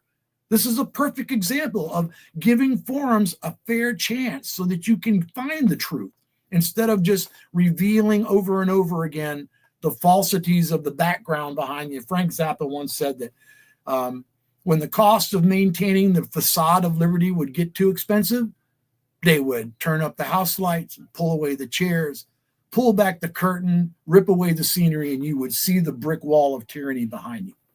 And damn if that didn't happen to many of us in the last 4 to 5 years. And I think it's important that we not only record that, but that we record how it was defeated. And in this last book, In the Road to Freedom, instead of doing introductions to each of the sections of letters, trying to give you an illumination of what was happening during that time frame, because these are chronicles, so you're hearing it as it happens in time through these 3 books. The last book, there's such a difference in what happens in their understanding of their role and in how they see their future role. And lo and behold, these people are running for Congress. They're running for State House. They're running for their Senate. They're running for their local political offices. They feel the need to make America remember what America is. And maybe, we always see these pendulums going too far one way and too far the other. I like many people today, I'm watching this pendulum swing really hard in one direction. I'm wondering where it will stop. How do we finally find the middle again without destroying everything that we've worked so hard to find as a coalition of Americans? It's very disturbing. And so I thought there needed to be a record of that. Yeah. And so the letters are a record, right? And when we look back at the narrative that each of us or many of us swallowed, it all started with this thing called the January 6th Select Committee. Whatever you want to say about that committee, it was illegally formed by the rules of Congress. By their own rules, it failed all validity as a properly combined or convened committee. It had no authority in that case. What it did with the real truth and the evidence, the destruction of evidence, which many J6ers were arrested for, was called 1512C, obstruction of an official proceeding, was originally put there for Enron when people were shredding evidence about all the bad things that company had done and involved itself with another bookkeeping company that was also shredding as fast as they could go. That's what that was about, was destroying evidence once you had been indicted for something. It had nothing to do with walking around on the Capitol or even having anything to do with a legal assembly of the legislature. It's all about courts and trials. Well, these people really did violate 1512C, because now there have been all types of committees and investigative groups that have been legally formed, and they're destroying evidence. And that is a 1512C violation, which is 20 years in federal prison. Yeah. So we see these type of theater pieces happen a lot. We see them, they put the committee together. We know that they hired producers for ABC or whatever the network was on board. They had actual TV producers putting the J6 committee together, so people would tune in as family and watch these this very well scripted TV show where it was, we're going to get, it's good guys versus the bad guys. We're going to get them, and then we're going to pretend that this is actual justice happening, where we know that it was just theater. So yeah, we looked at that's something that did not play well to us being in our space, because we're like, that's not how a committee is supposed to be formed. But yet we've seen this before. We saw that with the 9/11 commission.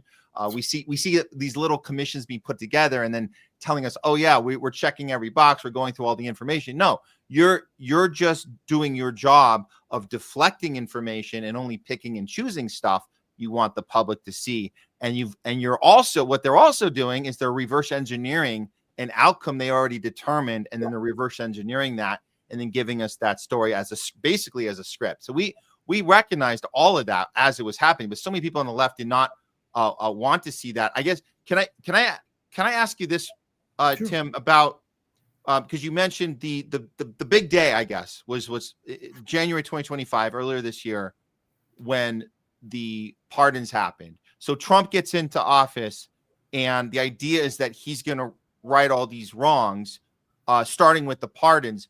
Do you feel that as big of a moment that was, do you feel that there's more he could have done, or is there more that he couldn't do,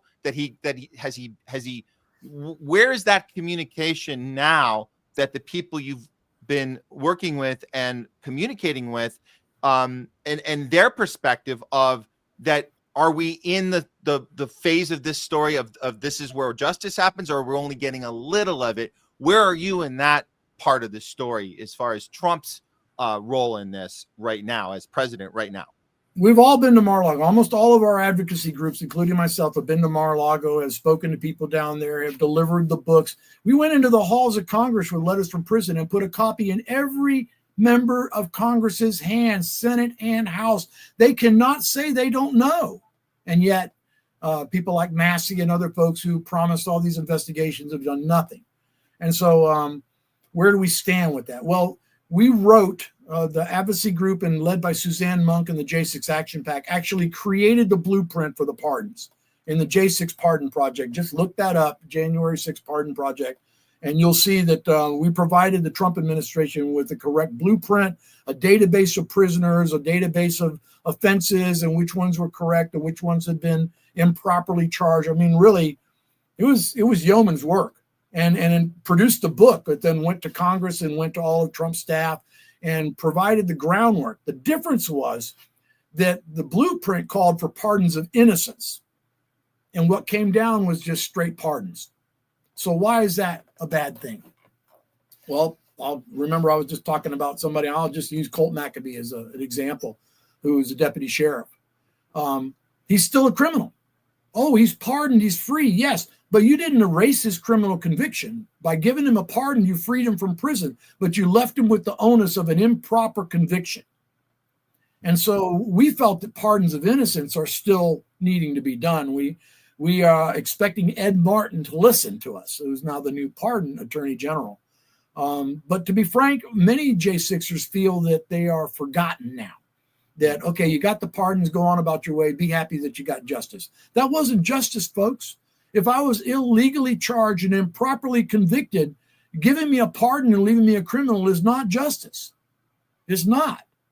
And so I think there's a lot to be done. And you have to remember 1,559 people were indicted. Think about how many people that is. Does your church hold that many people? 1,559 people were indicted. How many of those were veterans? Well over 200 and something. The number was, in the beginning, was really high. And I think that the end number ended up about 20% of the people arrested and indicted were veterans. There's some really hinky things that went on there, and we don't have enough time in the show to talk about it, but I do feel the Trump administration has more to do, that pardons of innocence are really required. We have people who weren't pardoned, whose sentences were simply commuted, who were convicted of ridiculous charges of insurrection, which nobody did. Again, there's a lot there. Legally, I think justice has failed us. Yeah. We're not even talking about, how do you recompense these people for the hundreds of thousands of dollars, the loss of their lives, their businesses, the destructions of their family, the divorces of their life. I mean, the damage is so great. If people have no idea, but if you read these books, you'll get an idea, folks. Yeah. I guarantee you, if you read Letters from Prison, somewhere in that book, you're either going to throw the book against the wall or you're going to start crying, because this is your country that's doing this. So that's where we are now, but we're not done. This committee, we talked about the committee. Where's the committee now? Where's the new committee? Where is this public, real investigation? We begged for it 6 months, 7 months down the road, nothing, crickets. And so again, the J6 advocacy groups got their heads together, and we are holding our own panel. We're not a hearing. We're not a court. We're not talking about if you're guilty or you're innocent. We're simply giving the people who should have been before Congress the opportunity to come before a panel of experts and testify about what happened that day, how they were treated, how they were processed through the court and justice system, and what are their lives like today, so the American public can hear truth. How easy is this? All you had to do was let them talk. And what are you afraid of, Congress? Good Lord, what have you got to hide? Well, that's my big question. Right now we've finished our 7th witness out of 24. There are 4 individual sessions with 6 witnesses, and we're talking each session runs almost an easy 8 hour, just like a Senate hearing. And you will listen to these people tell you in their own words, and sometimes very emotionally, about why they went that day, what happened to them, what they saw, how they were treated in courts and in prisons, and what they're doing about it today. And I think that's an important lesson, because nobody believes that Alexander Solzhenitsyn tried to tell America and the world that it can happen to you. And people don't believe it. But I think January 6th opened a lot of eyes, not only about what can happen when you take your eye off the ball. What is that? How's that go? The price of freedom is eternal vigilance, not every now and then. And we took our eye off the ball, and look what happened here. I think many people believe that the country was in deep jeopardy, both economically and socially, maybe even culturally. And so here we are, 6-7 months after this gentleman's taken office. The country's in turmoil, riots in the street, ICE deporting all these people, verges of World War III around the world. And here we are, getting all hot and bothered because we didn't get pardons. Well, it's important. Justice is important. Justice delayed is justice denied. And these people have had justice delayed for 5 years. So that's why we're doing the courts of inquiry. That's why we wrote the book. That's why we did the documentaries. That's why we will keep doing it until Congress acknowledges the truth and brings it to the American public. And if they're scared to do it, Matt, it's my job. I got news for you. Every citizen born or accepted into this country accepts a duty, whether they like it or not. They're a citizen of the Republic. Yes, the Republic. They're a citizen of the Republic. They have a duty to preserve it and protect it.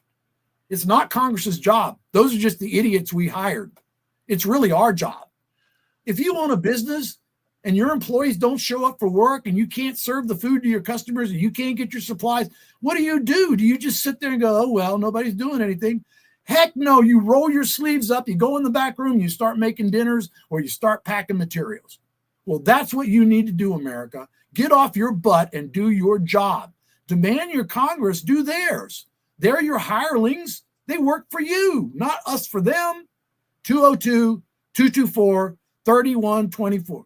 3121. 202-224-3121 is your congressional switchboard. Give them your zip code, ask to speak to your representatives, and then tell them what they need to do. Would you let your employee just like do whatever he wants, or do you give him a set of tasks to complete every day?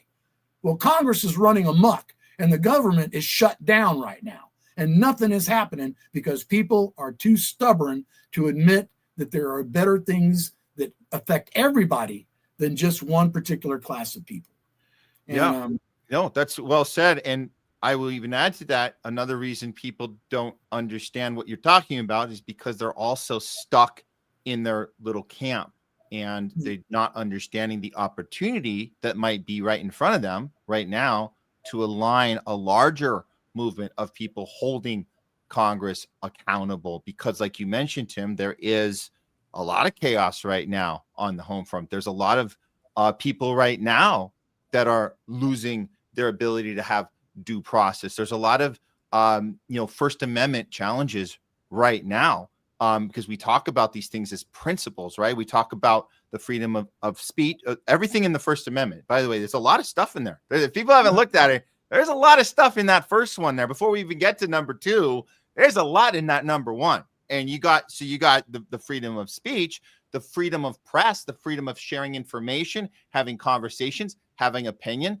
the freedom to gather, the freedom to protest, the freedom we have religion, we have the freedom of the duty of the government not to impose religion. All of that is in the same amendment. It's very fascinating, all in number one.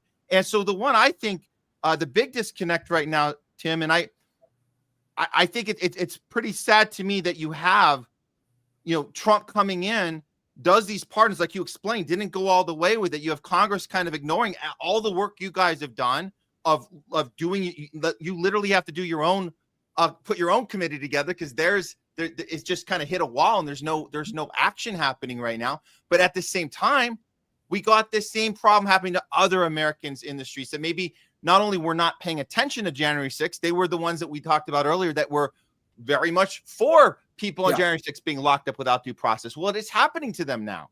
And I ask you, do you see this, I hope, as an opportunity, but before even seeing it as an opportunity, do you see this as a red flag that the guy coming in that's supposed to be championing the First Amendment, the right to gather, right, the right to protest an election, do you think he's going in the opposite direction? The fact that he doesn't seem like he's holding those principles in play when it comes to his adversaries or people that are protesting and gathering, I don't know, to end a genocide or to be anti-war. Do you think that that's not being applied there either? And does that concern people in the community that is championing the January 6th justice? Does that concern anyone in that camp? I'm asking you because it seems to be the thing you mentioned, the chaos we're seeing right now in the streets.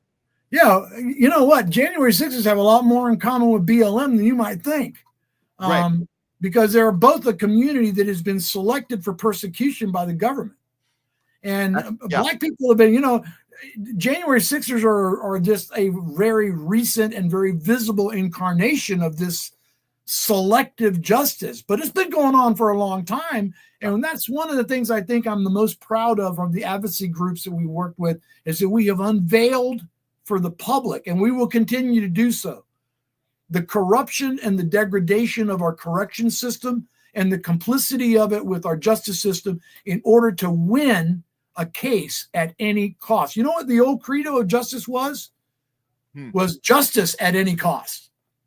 Justice at any cost. Better than 100 guilty men go free than one innocent man go to jail. You remember that? Yes. Well, flip it on its head. Just turn it the other way around.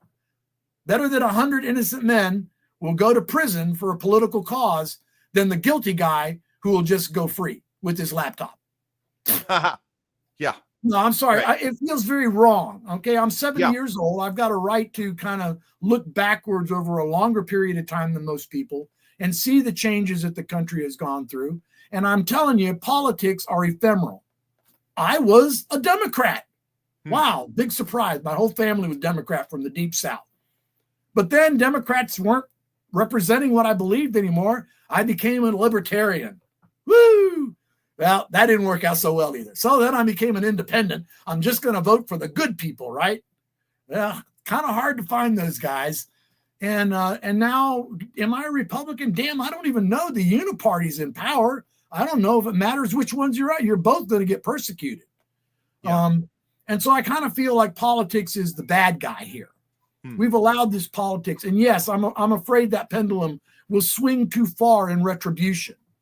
Yeah. That there is a desire to see biblical eye for an eye, do unto others as you would have them do unto you. It's crazy because what a missed opportunity. You would think in a different dimension that you had the guy that was the guy that got the rigging of the election of 2020, and he comes back and he dodges the bullet literally, and he comes. You would think like in some other story that we're not living in this reality, but in another reality, it would be an opportunity to come up and say what they did to me and what they did to people that showed up for their First Amendment right. I will never allow again to happen to any other people, even my political adversary. What a wasted moment in our story as our country, right? Because it's like to drop the ball so purposely. It's not an accident. It's on purpose. It is eye for an eye. You're 100% right. And here we are, divided more than ever. You have people still without justice from J6, and you got people being locked up right now, denied justice, and both sides more at each other's throats than ever before. And we're in more of a war state than we've ever been. We literally have Pete, or what's his name? They call him the Secretary of War. Like we're literally becoming this ferocious, antagonistic, aggressive being that will not stop at anything and will not stop at destroying ourselves right here. What a wasted opportunity. How can we get out of the political parties and start some sort of movement, Tim? Because I've never seen J6 people talking with BLM people. I've never seen anti-war activists. Oh, no. I've never seen them in the same space. How do you get them all in the same space? Is that ever going to happen? The spokesperson for BLM came out and lauded J6ers for their role in exposing prison reform needs. I think we're not as far apart as you might think. I think Antifa, don't confuse Antifa and BLM, first of all. I think Antifa is a very different animal. That is a Soros-generated organization that is literally foreign funded, that is about insurrection. Well, I think that we talk about Soros. I think it's easy for Trump to say it. I feel like we have this connection of CIA, FBI with all of them. You said it was so. I think that's easy to blame on a foreign entity, but I do think there's something. Well, it's deep state. We call it deep state, but it's bigger than any one state. It's deep world. It's a blueprint they've used over and over. You create the provocateurs in the thing. You make it extreme, and you demonstrate to the rest of the country. Oh, look how bad they are. We got to go in and bring in. We got to bring in the military. We got to fix them.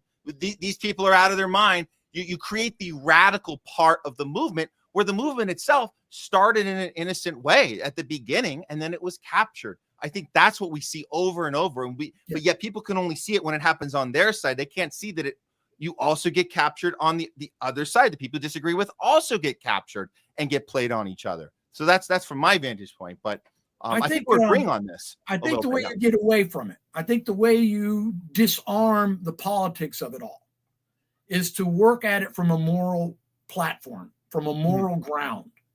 Okay, so morality is a pretty fine, it's kind of wavy line, right? As of right now, anyway. But there are morals that are, I think most people understand the difference between right and wrong. And maybe not. Maybe maybe we've gotten so confused with our being the most propagandized population on the planet that we don't even understand what right and wrong is anymore. But from my perspective, the way I fought this is I saw a need, people suffering, things that did not seem right, justice denied, the values that I believe in America that my father fought in the Korean War for, my father-in-law, who I care for now, fought in the Korean War for. Those values of the right to choose your own form of government, the right to be free, to make your, like you say, First Amendment. Not everybody's got these kind of amendments or constitutional protections in the world. We are rarities to be able to say what we want and do what we want. For now. For now. But those things are, you can work to support those things. Work for the good. Try not to be part of the conflict. Try to be part of the solution.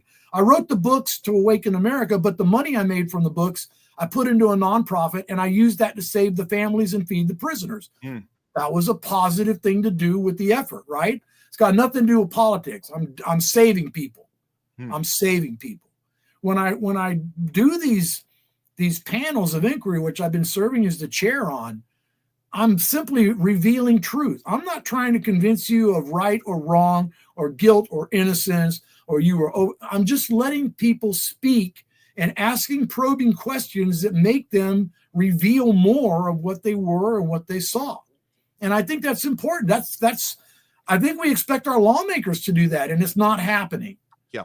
We should have expected more people to stand up about J6, and it didn't happen. They were scared into compliance. And that's kind of, I'm going to read you the last page. One of the last things that I wrote here in this closing of the book. There are critical moments in human history shape the future directions of men and nations that are molded by the events and struggles of the past. In 1772, the colonists of America were under political and military siege by the Crown of England. The colonists, desiring nothing but the liberty to pursue their lives in peace, were chafing under a growing series of edicts, laws, and taxes meant to hold them under the firm grip of British authority and rule. And using the concept of law as the goad and vehicle of oppression, the Crown began to punish the arrogance of new colonies in earnest for their disobedience to authority and power. Those who spoke out against these laws and taxation found themselves in the crosshairs of a more physical tyranny. Midnight raids against homes of suspected dissidents became a commonplace occurrence. Violent, destructive searches of properties, confiscations of goods, onerous fines were levied against entire populaces in retribution for the actions and resistance of a few brave men and women. History repeats itself, my friend. Those who do not study and understand history are doomed to repeat it. And we repeated it here briefly in a span of about 4 years, where we saw corruption and tyranny be really supreme in the country, in my point of view, from my perspective. Maybe other people didn't see it that way. But I saw a loss of integrity, not only in the honesty of government, but in the pursuit and the adherence to justice for all. As it says over the top of the Supreme Court's, equal justice under law. Tell me where equal justice has played in this country in the last 10 years. We haven't seen it anywhere. Yeah. People get justice, the ones because it's unequal. The people that get justice are the people in power. They get the people with the laptops that get to walk away and go home, right? They get the justice. But if you got a voice, people don't use their voice. You have a voice. Look how you use your voice, Matt. Look how I use my voice. How about everybody who's listening to us? 202-224-3121. Toll-free call. How easy is this? Yeah. But if you don't speak up, you get whatever was served for the day. Yeah. Well, Tim, before you go, I'm going to throw this up. This is the you're mentioning the book. Here they are here on the American Gulag Chronicles website. People can check that out. Let me see if I can scroll here. Yeah, here we go.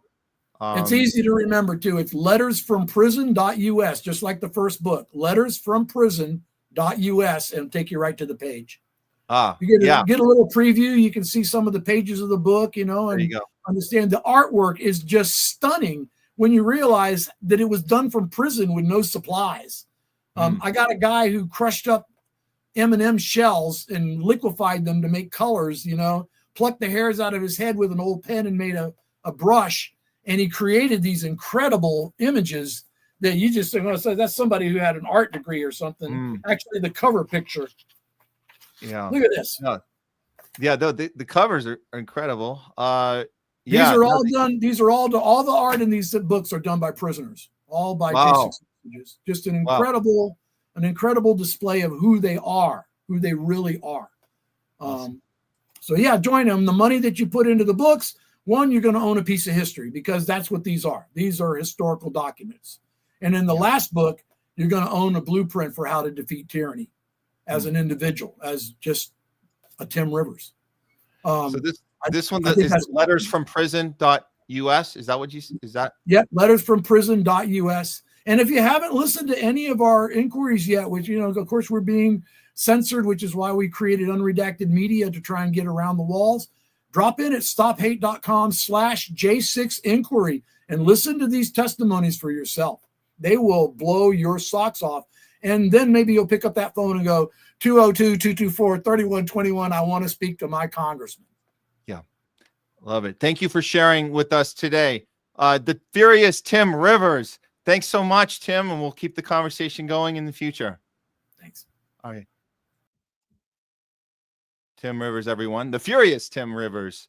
These are the type of discussions we love having on the show because it is about us coming together with a populist movement where we can have these discussions. And what do you know? We seem to agree on a lot more than we didn't. That's shocking. That's what they didn't want us to know, right? They didn't want us to know that we could have a discussion like this and agree on the bullet point that Craig Pasta said on his way out from the previous discussion with Garland Nixon. What he said was, we're the most propagandized nation in the planet. And I think once people wake up to that, then we can start opening up our eyes and our minds to learning information that was kept from us. I think that's part of propaganda. It's not just them lying to us. It's them keeping information from us. That's the real discovery. And what do you know? Once you realize that, there's a lot of new stuff we can learn, a lot of stuff they didn't teach us in school. Okay. We have more show, guys. We have a lot more show. I'm going to get to your guys' comments really soon. I think we're going to do a Hollywood update first, and then we'll get right to your comments after that. And then we got some more after that. So don't go anywhere. Actually, we're just going to go right into it. I got Hollywood I got it queued up already. So let's do that. And I'm seeing your guys' comments. Thank you guys so much. We'll get to you guys soon on Talking Back. We'll be diving into the Rumble comments and the YouTube comments coming up after this next segment. But for now, let's look at this week in Hollywood. Here we go.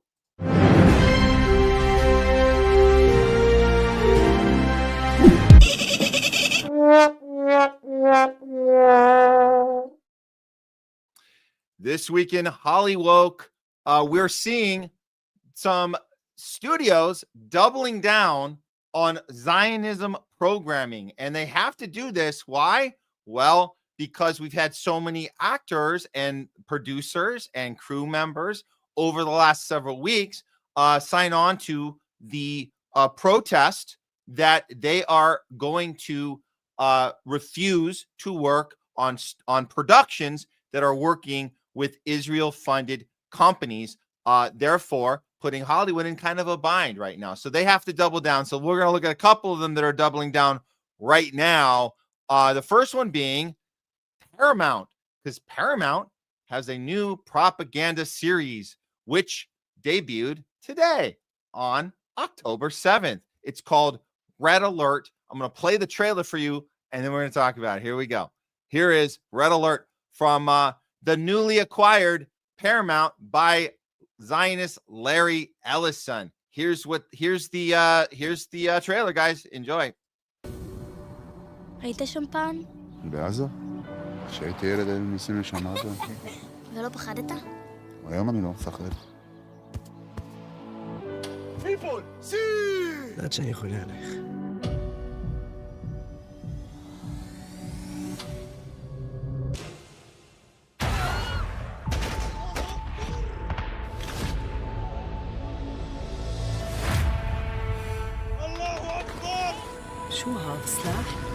Did they say Allah Akbar? Of course he did. All right. So when are they gonna? I'm waiting for the shot of Netanyahu making the call for the Hannibal directive. I'm waiting for that shot. You think that's coming? Let's see.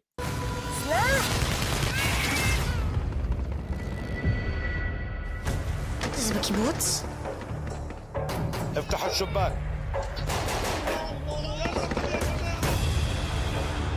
Oh my God. Producer of Kill Bill and Pulp Fiction. Oh. Well, you got to have your guns and you got to have your shock and awe, right? So you can sell tickets. Yeah, that's you got to have. Let's see who else. They're going to put some other credits up here. What else do they got? Oh, the executive producer of Homeland. Of course, it's the executive producer of Homeland. Of course it is. We know Homeland. That was the CIA Mossad propaganda show on Showtime, which told you that our entire CIA operation was to stop Palestinian terrorists. That's what the show was about. You guys remember Claire Danes? You remember that whole thing? We have to stop the psychopath Muslim Palestinian terrorists that are trying to invade our country, right? Because Hamas has that ability. By the way, they can certainly, with all their resources and money and ammo and equipment and technology and weapons and checks they get. Oh, wait, I'm sorry. That's Israel. I'm sorry. I mixed that up. Israel's the one with all the unlimited money they get from us. My bad. Okay, well, let's see what else.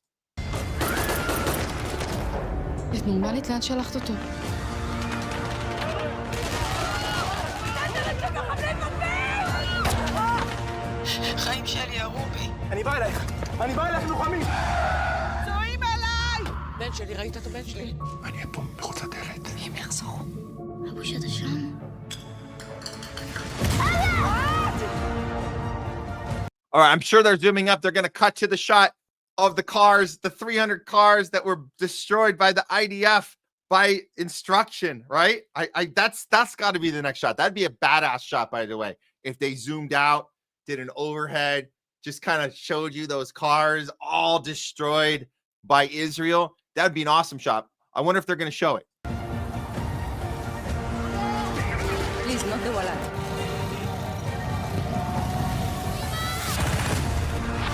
Oh. Well, that was a helicopter. I wonder, was that an IDF helicopter shooting at Israelis? Is that what I just saw?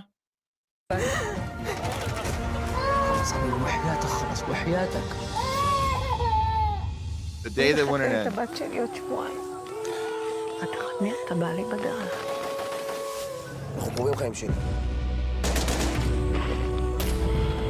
Come with us. You took already one child.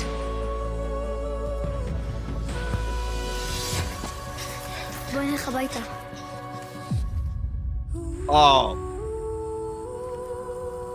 Oh, they got to get home in there, don't they? Let's go home. You know, your home was not your home, right? You know that was illegally seized from a Palestinian family, right? Well, they had to put that in at the end. And no, I'm sorry to disappoint everyone. You're not going to get the shot of Netanyahu doing the stand down order, whoever gave the stand down order. You're not going to get the shot of the IDF blowing up all those cars, attacking Israel citizens. You're not going to get any of that in this. I guarantee you. You know how we know you're not going to get any of that? Well, because of Larry Ellison.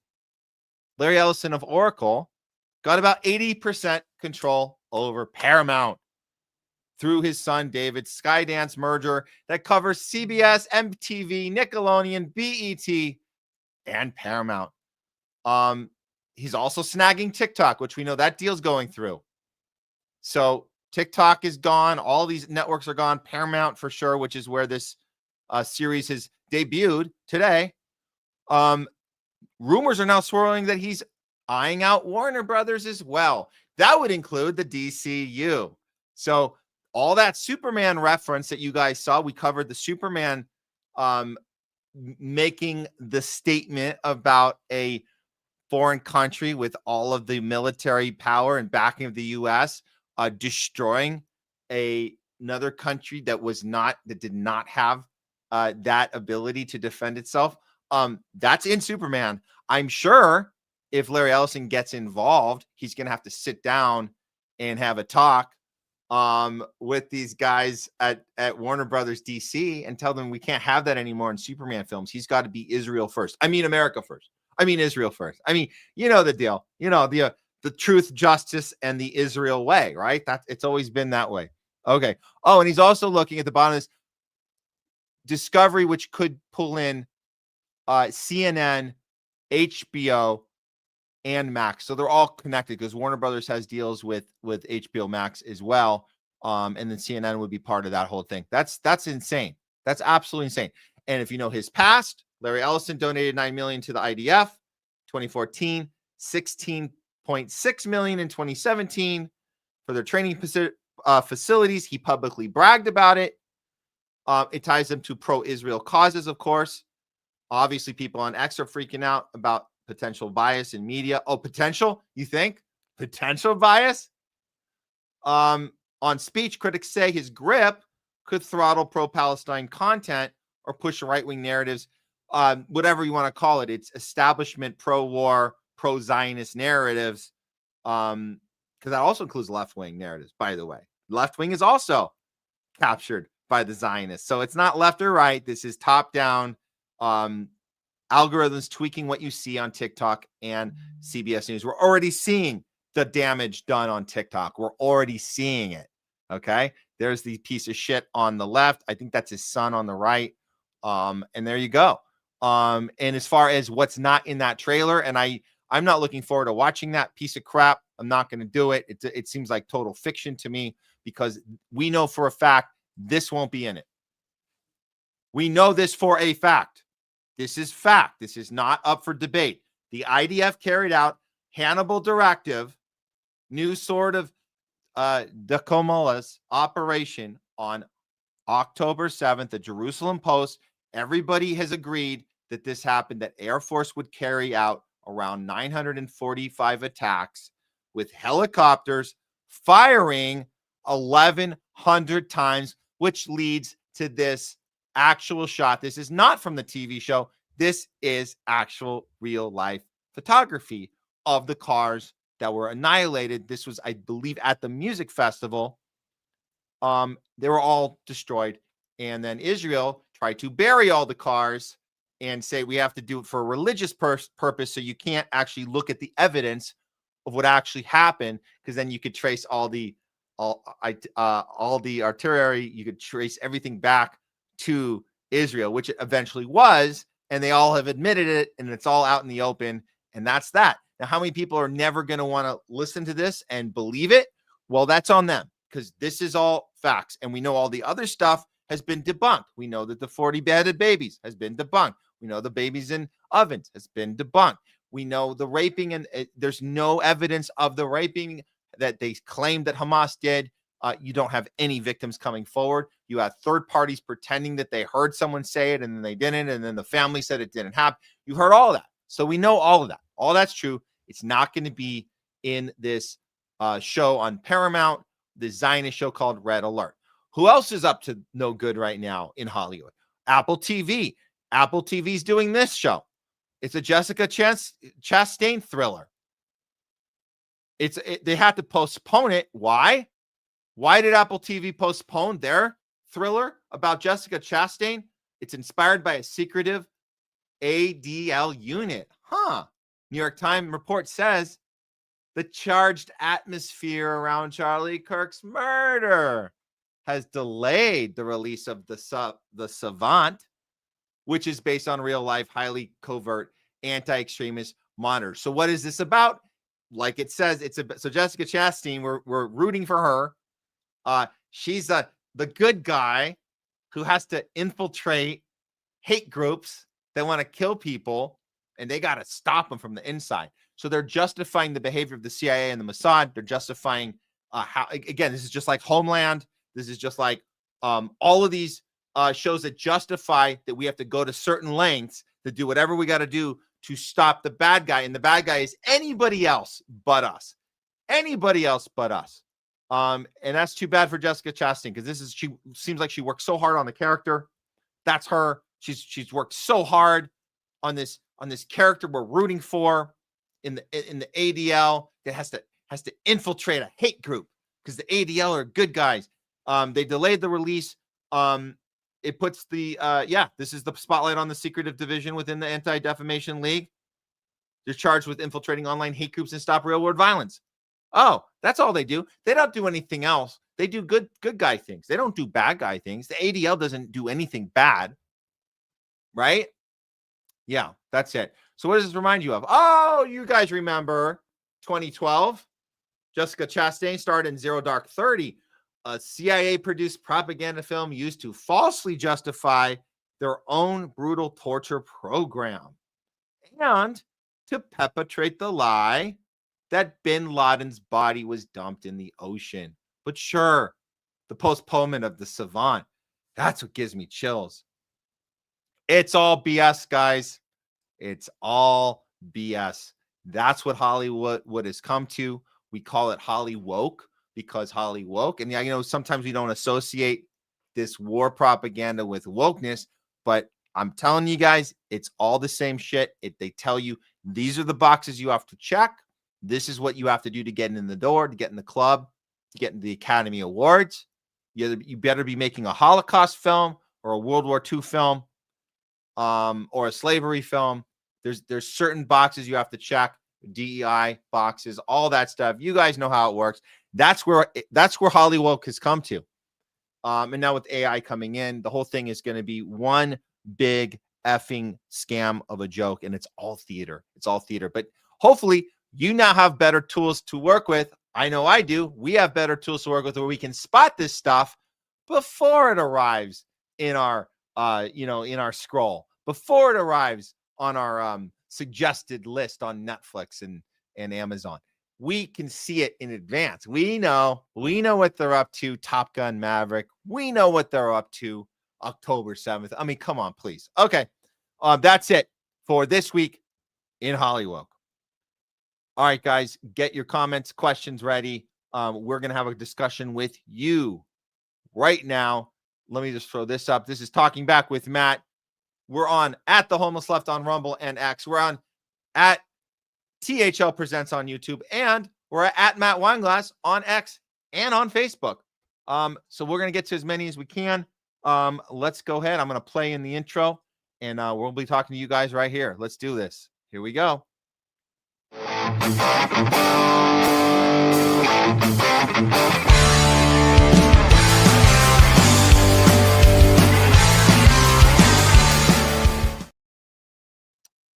It's Talking Back with Matt. We've had a pretty crazy show today on the second anniversary of October 7th. A day which shall live in infamy, as they say. Never forget. Never again to us, right? You guys remember that. Never again to us. But yeah, here we are, and we still have a genocide. We still have 78 years of illegal occupation and apartheid. Today we talked with Garland Nixon. He came on. We had co-host Craig Pasta-Jardula, and we just finished a Hollywood segment about Zionist films in Hollywood, particularly Paramount, which is now owned by Larry Ellison, and Apple TV's new film starring CIA favorite Hollywood star Jessica Chastain. And we also had a discussion about J6 with activist author Tim. Tim Rivers. That was a great conversation. So we're going to get you guys right now. Let's see. I did have to point out some super chats early, and I do appreciate we had some super chats come through. Let me see. I'm trying to get to the beginning here. Okay. Applejack, thank you for the suit. You did a few of them for us. We really appreciate that over on our YouTube channel. Let's see here. Yes. I'll throw them up again if you missed it. Applejack, shout out to my brother Pasta, one of the best of the best. We had independent media. Please keep on keeping on, fam. Check out Truthwire. And guys, check out Truthwire. We were talking about the debate. We had a debate on the show last week. You guys can go. It's probably, I think it's the last live on there is me taking on Fee and Craig. It was a 2-on-1, and we're talking about Charlie Kirk. So go check that out. It was a very interesting episode, and they're planning to do another one, I believe, either tomorrow or Friday or both. So check that out. And yes, thank you, Applejack. Yes, turning points confirmed. Candace Owens texts are real, absolutely real. Thank you for that, Applejack. I know there was one more that I missed earlier, so we're going to do that one. Let's see. Oh, yes, here we go. Matt, you have to have me on to debate pasta on this. Yeah, you know what? I could use some backup. Sometimes I feel like I'm on my own here, but I do read your guys' comments, and I have to say, I have to say this. I appreciate all your guys' feedback during that debate. It actually kept me going. I never gave a shout out to you guys because I was the guest. Well, guest co-host. I guess you call guest host, guest co-host on Truthwire.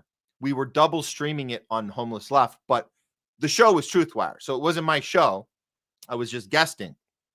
But I had the comments up. I could see them.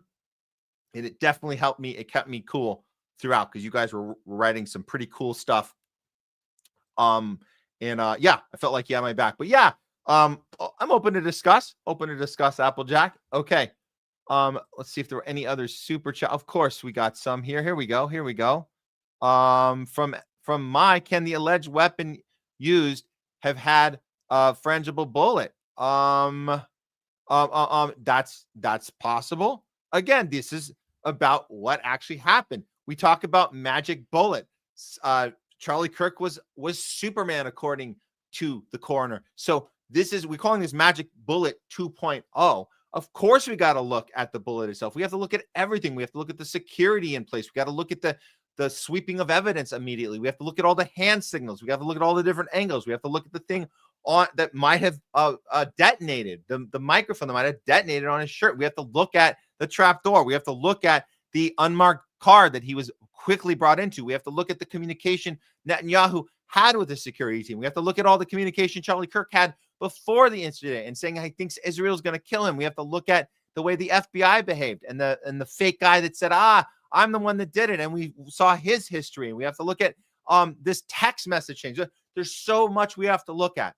There's so much. And we're not going to close any door at all. And we appreciate anybody like Candace Owen doing real homework on this, real investigation, because that's more than I could say for the likes of Cash Patel. I should say Cash Sweating Bullets Patel, as we call him. Well, that's my new name for him. Okay, let's see if we have any other super chats or Rumble rant. You guys go to the front of the line. Oh, here we go. We have Lau and Z. To me, it's obvious Trump's mind is degraded a lot. Thank you for that. And thanks for the super chat. Yeah, he looked a little worn out in that clip that Craig played with Garland. Little worn out. He looked like he's saying, yeah, we're going to take it to the streets. We're going to punish the American people in democratic cities. But he looked a little tired, a little worn out to me. So yeah, I absolutely agree. He might be losing it. I don't think losing it like Biden-ish. Biden losing it was like, come on, guys, you saw the feet. He was like doing this. And where do I go? Where do I go? Trump might just be wearing down because who knows? Maybe it's the pressure of his Israel handlers. Who knows? He might be coming to the end of his rope, but it's nothing like Biden losing his mental capacity in real time, which we watched happen in real time. It was fairly rapid, actually. I don't think with Biden it was so. They say it was slow, but it was kind of quick. You can see a massive difference between 2019 when it started, and he getting elected in 2020, swearing in 2021. By the time he was gone, I mean that was a 3 years between 2021 2024. I mean, it was a massive decline, I think, in those 3 years. That's my memory of it. Unless I'm losing my memory, I don't know. Okay, let's see if we have any more of the super chats going on, guys. Super chats going on. Another one from Applejack. Much appreciated. U.S. can't be fixed. You have to tear it down. Thank you for that, Applejack. Really appreciate it. Yeah, tear it down. Tear it down. What else can we do? We tried fixing it from the inside. We tried Obama. We tried Bernie. They're trying Trump right now. I don't want to say we because we didn't try. I mean, I didn't think it'd be this bad this quickly, but there've been many attempts at fixing it from the inside. Doesn't seem like it's a thing. That's not really a thing. I think we need to let that idea go that we're going to fix anything from the inside. It just doesn't. It's not really a thing. It's not really a thing. Let's see. I think I just want to be sure here. I think we might have done all of the super chats. Man, oh man. Oh, look at this. Wandy USA member for 3 months. I don't know. That could be on the Pasta to Go channel. Or the Truthwire channel. I don't know if that's. It might be multi-streaming over there. I don't know if you're a member of 3 months with us, but you're welcome to sign up for the Homeless Left. THL presents. You can start your 3 months with us as well. But thank you for being a member for 3 months. Really appreciate it. Regardless of which channel you're a member of, we appreciate you, Wandy. Thank you so much. Okay. Well, let's see. Let me check Rumble real quick and make sure if we have any Rumble rants on our Rumble channel, the Homeless Left on Rumble, you'll go right to the front of the line. I'm just double checking here. I don't think we have any, but if they come up, I'll keep an eye on it. We do have a ton of comments, so I'm not going to be able to get through everything, guys, but let me see what I can do here, and we still have a couple more segments to get to. So let's see. Here we go. I'm just going to take it from the top here. Oh man, we just didn't star any of these. Okay, that's okay. Let's see. Let's give it a try. Okay. Zootzilla, thank you for tuning in. Free Palestine. No peace on occupied land. Thank you so much. Thank you so much. Okay. Let's see what else we got here. Of course, Fred Edward. Free Palestine. Thank you, Fred. Hello, Wish It Go. Hello, comrades. Thank you. We got a lot of Free Palestine today. Thank you, Airways. And there's Leslie, Free Palestine. Yes. Thank you, Leslie. And I already told everybody that we're taking Thursday for our 1-year anniversary. So we'll be off Thursday. You guys will check us back here a week from today, next Tuesday. I heard it was Charlie Kirk Day or something, October 14th. We'll see how that goes. We'll have to dive into more Charlie Kirk. I think we're gonna have to do some of that next Tuesday. It's officially they declared it Charlie Kirk Day. Okay. What else we got here? Yo. Yeah, Fred. Yeah, sure. The Zionist pigs don't abuse anyone. For sure. Great question. Thank you, LT Oracle of Truth. Does Greta still believe in the climate hoax? That's an excellent question. I would love to ask her, but I can tell you this. We showed you guys how she's been abandoned by her friends of the establishment who are all about the climate change and, uplifting her. She was the voice. She was the mouthpiece. We got to do this now. We're at the point of no return. Al Gore, blah, blah, blah, blah, blah. I'm sure part of her is starting to doubt. I'm sure part of her is starting to say, wait a minute. Didn't I say some dates and some speeches like 12 years ago? Didn't I say something about by 2020, by 2025, all the polar ice cap? I must say, she might be second guessing this now. I mean, Obama didn't even give her an effing phone call. Obama didn't even give her a shout out. Obama didn't give her an effing tweet about, I hope you're okay, Greta, my old friend, my old climate friend. Yeah, I think Greta might be doubting a little bit of what she did when she was a child, because she was a child. Make no mistake, she was a child then. She's an adult now, but she was a child then. So I say we all kind of go through little changes when we grow up, don't we? I think we all do. And yes, you're right. Airways, Trump communicates like a fifth grader. So true. So true. Yeah. We have Rachel Mellon. Hey, Palestine will be free. Thank you so much. Leslie, shut up, Donald. Love it. Love it. And yeah, why aren't people more angry? Thank you for that, Leslie. Thank you. Okay, let's see what else we got here. Yes. Oh, Wishigo, our local comrade, Sajjad Hussein was released by the IOF and got back to the UK on Sunday. Excellent news. I'm assuming Sihad was part of that flotilla and was able to make it back to the UK.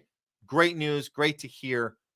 We are absolutely, I have to say personally, to be part of that must have been an incredible experience, to say the least.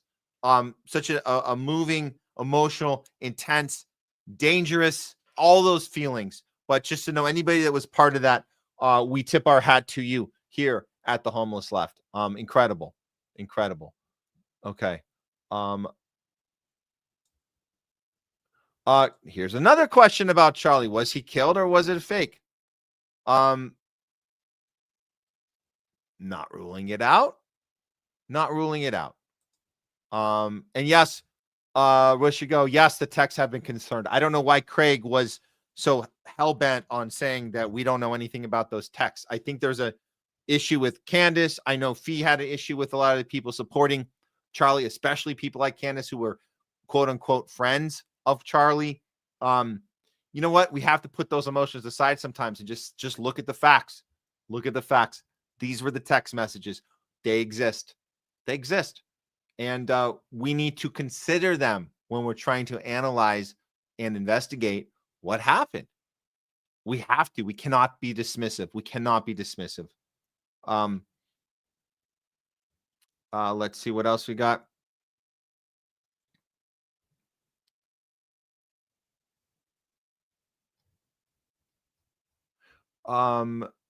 We should go. Today marks the second anniversary of the Hannibal Directive. Yes. Thank you for calling that out. Released sausages. That's funny.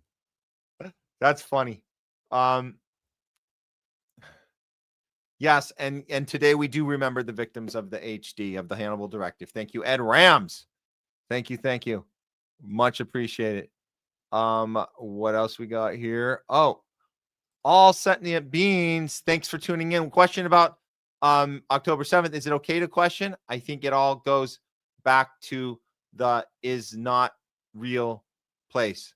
I'm missing the English on that, but yes, we should always be able to ask questions.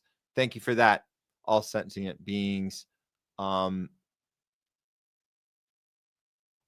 Yes, and this is important, Applejack. I think many have also added that it was the U.S. and Israel showing that the FBI is ignoring the evidence, which it absolutely is. Yep.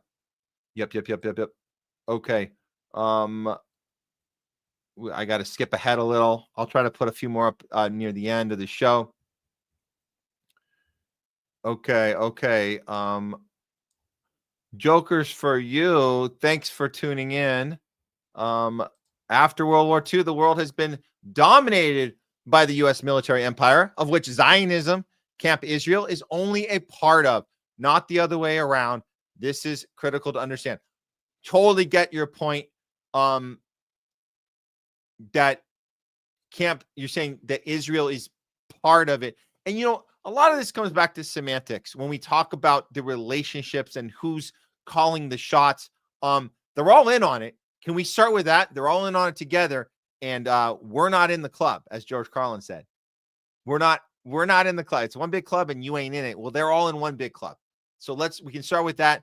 And we can see how it's shifted over the years. We know that, for example, the UK was the biggest pusher of establishing the Israel state. Now, the U.S. is the one responsible for funding it now, even though it was the British banks that initially put the Balfour Declaration together and illegally bought the land for the British government to own, but way before World War II. way before World War I, all this was put into place. So over time, the power dynamics do shift. And it's okay. We recognize the different people in play. It's never just one element. It's never just one. And I hope I made that clear to Craig, that we're not just saying, okay, I'm all in on Israel. Well, I'm all in on Tyler Robinson. Well, I'm all in on U.S. government. Why? No, we're looking at all the factors in play. And the one thing I think all reasonable people can agree that the FBI is lying to us about something. Can we start with that? And then we'll look at all the different people and entities in place, and then who's calling the shots from there. Multiple people can be calling shots as well. Okay. Let's see what else.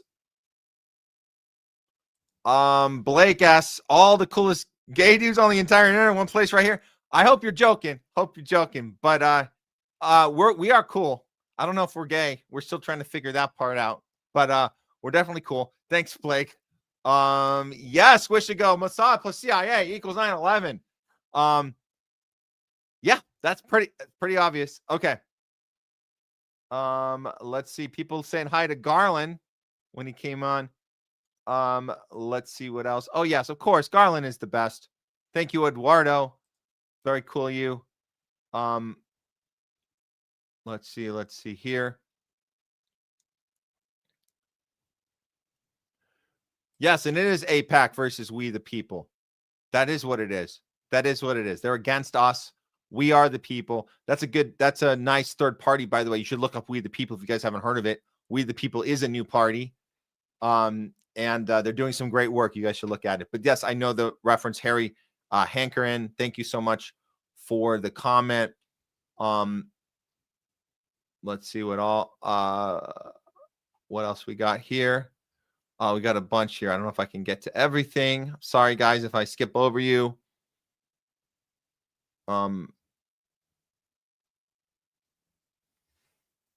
Yeah, Man of Steel. Thanks for that, Cam. 35 millimeter. That's right. Charlie Kirk is the Man of Steel. Absolutely.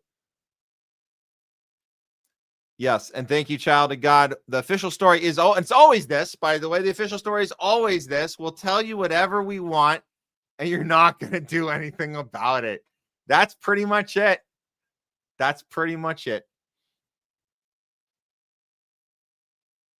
Okay, what else we got here?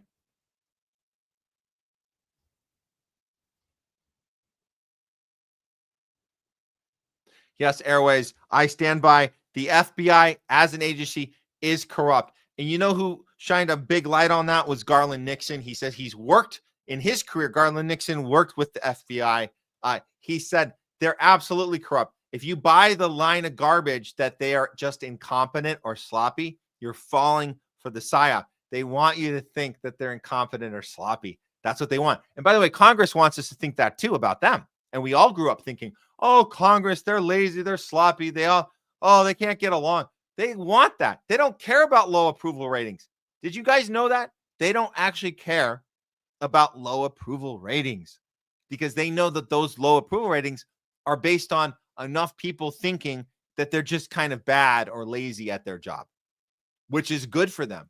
Because if we think that, then we won't have any reason to suspect that they're intentionally sabotaging us, intentionally protecting people in power, intentionally lying to us. They don't want us to think those things. So the best way to do that is to make us think that they suck at what they do. And then we can just give them their low approval ratings and continue to vote them back in, blah, blah, blah, blah, blah, because they all suck, right? No, they're doing exactly the job they were hired to do. And that is to fool us. That is the job. Okay, what else we got here? Oh, yeah, it's so much here, guys. Thank you for all of the engagement today, guys. Really, really appreciate it.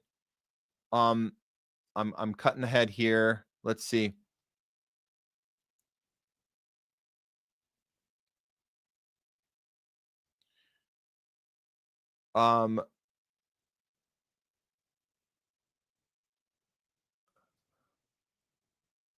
Oh yeah, no. Okay, as I lay dying, the same weirdos who believe that Israel did 9/11 also believe Israel killed Charlie Kirk.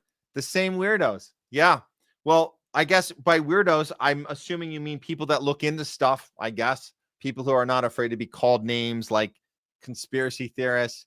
I've never heard anyone just say Israel did 9/11. Anybody who says it, they looked into something.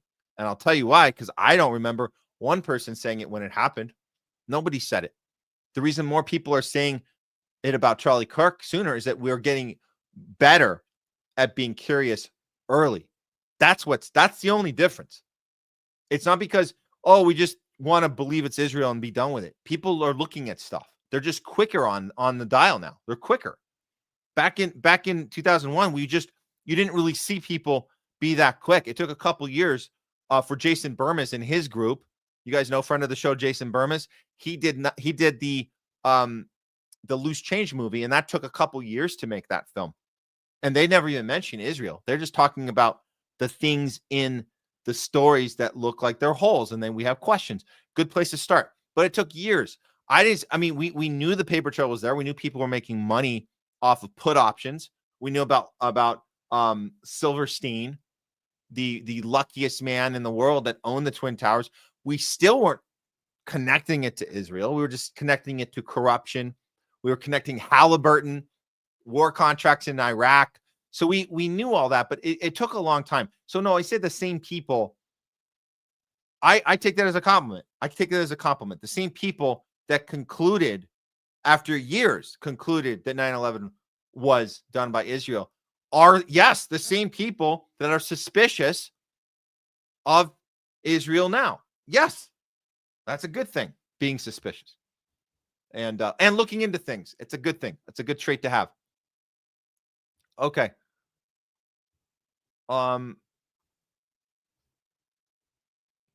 What else we got here? Oh yeah, this is the Smith-Muntz Monetization Act that Garland Nixon had mentioned during our discussion. It funded and authorized U.S. State Department domestic propaganda. Exactly. Thanks for that, Airways. That was the reference in the discussion. Very cool.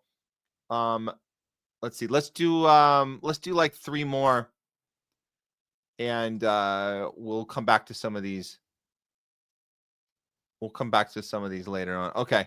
What do I have here? Oh, we have a Twitter watcher. Cynic Girl. This is a family show, Garland. Thank you for that. Love it. Coming to us from all places. We love it. Okay.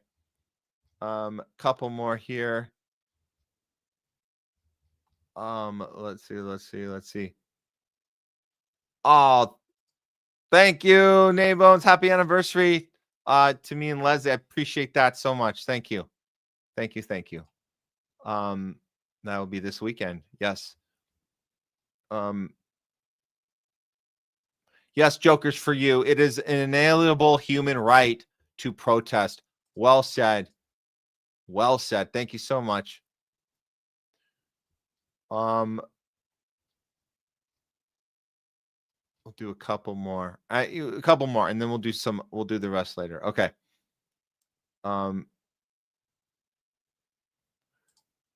Ping one, Israel is America, folks. Wake up.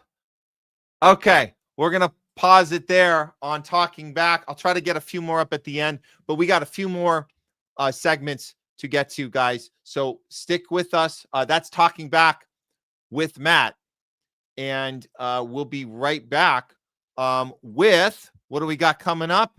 We got 2 more segments for you guys. We got Chelsea Clinton's new pharma podcast. We'll be showing you that, and we got a loudest voice of the week. You guys are gonna probably want to see this one. Okay, we'll be right back with We Know What It's Not and the loudest voice. Don't go anywhere, guys. We'll see you in just a few.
But the virus stops with every vaccinated person. But this is a pandemic of the unvaccinated. The conspiracy theory about this related to vaccine, you're right. We have to really move at the speed of science.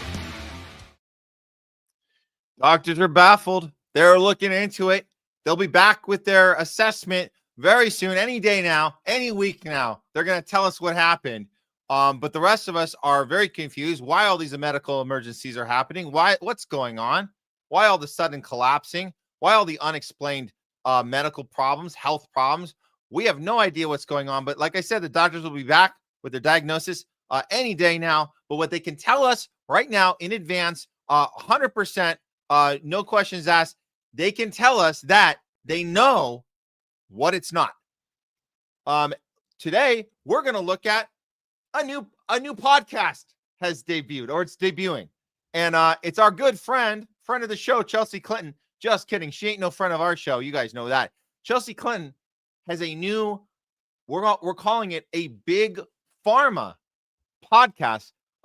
That's correct. You heard me correctly. It's a big pharma podcast brought to you by Chelsea Clinton. Actually, she wants to go by Dr. Clinton now. I'm not kidding you. She wants to go by Dr. Clinton. Let's look at the story.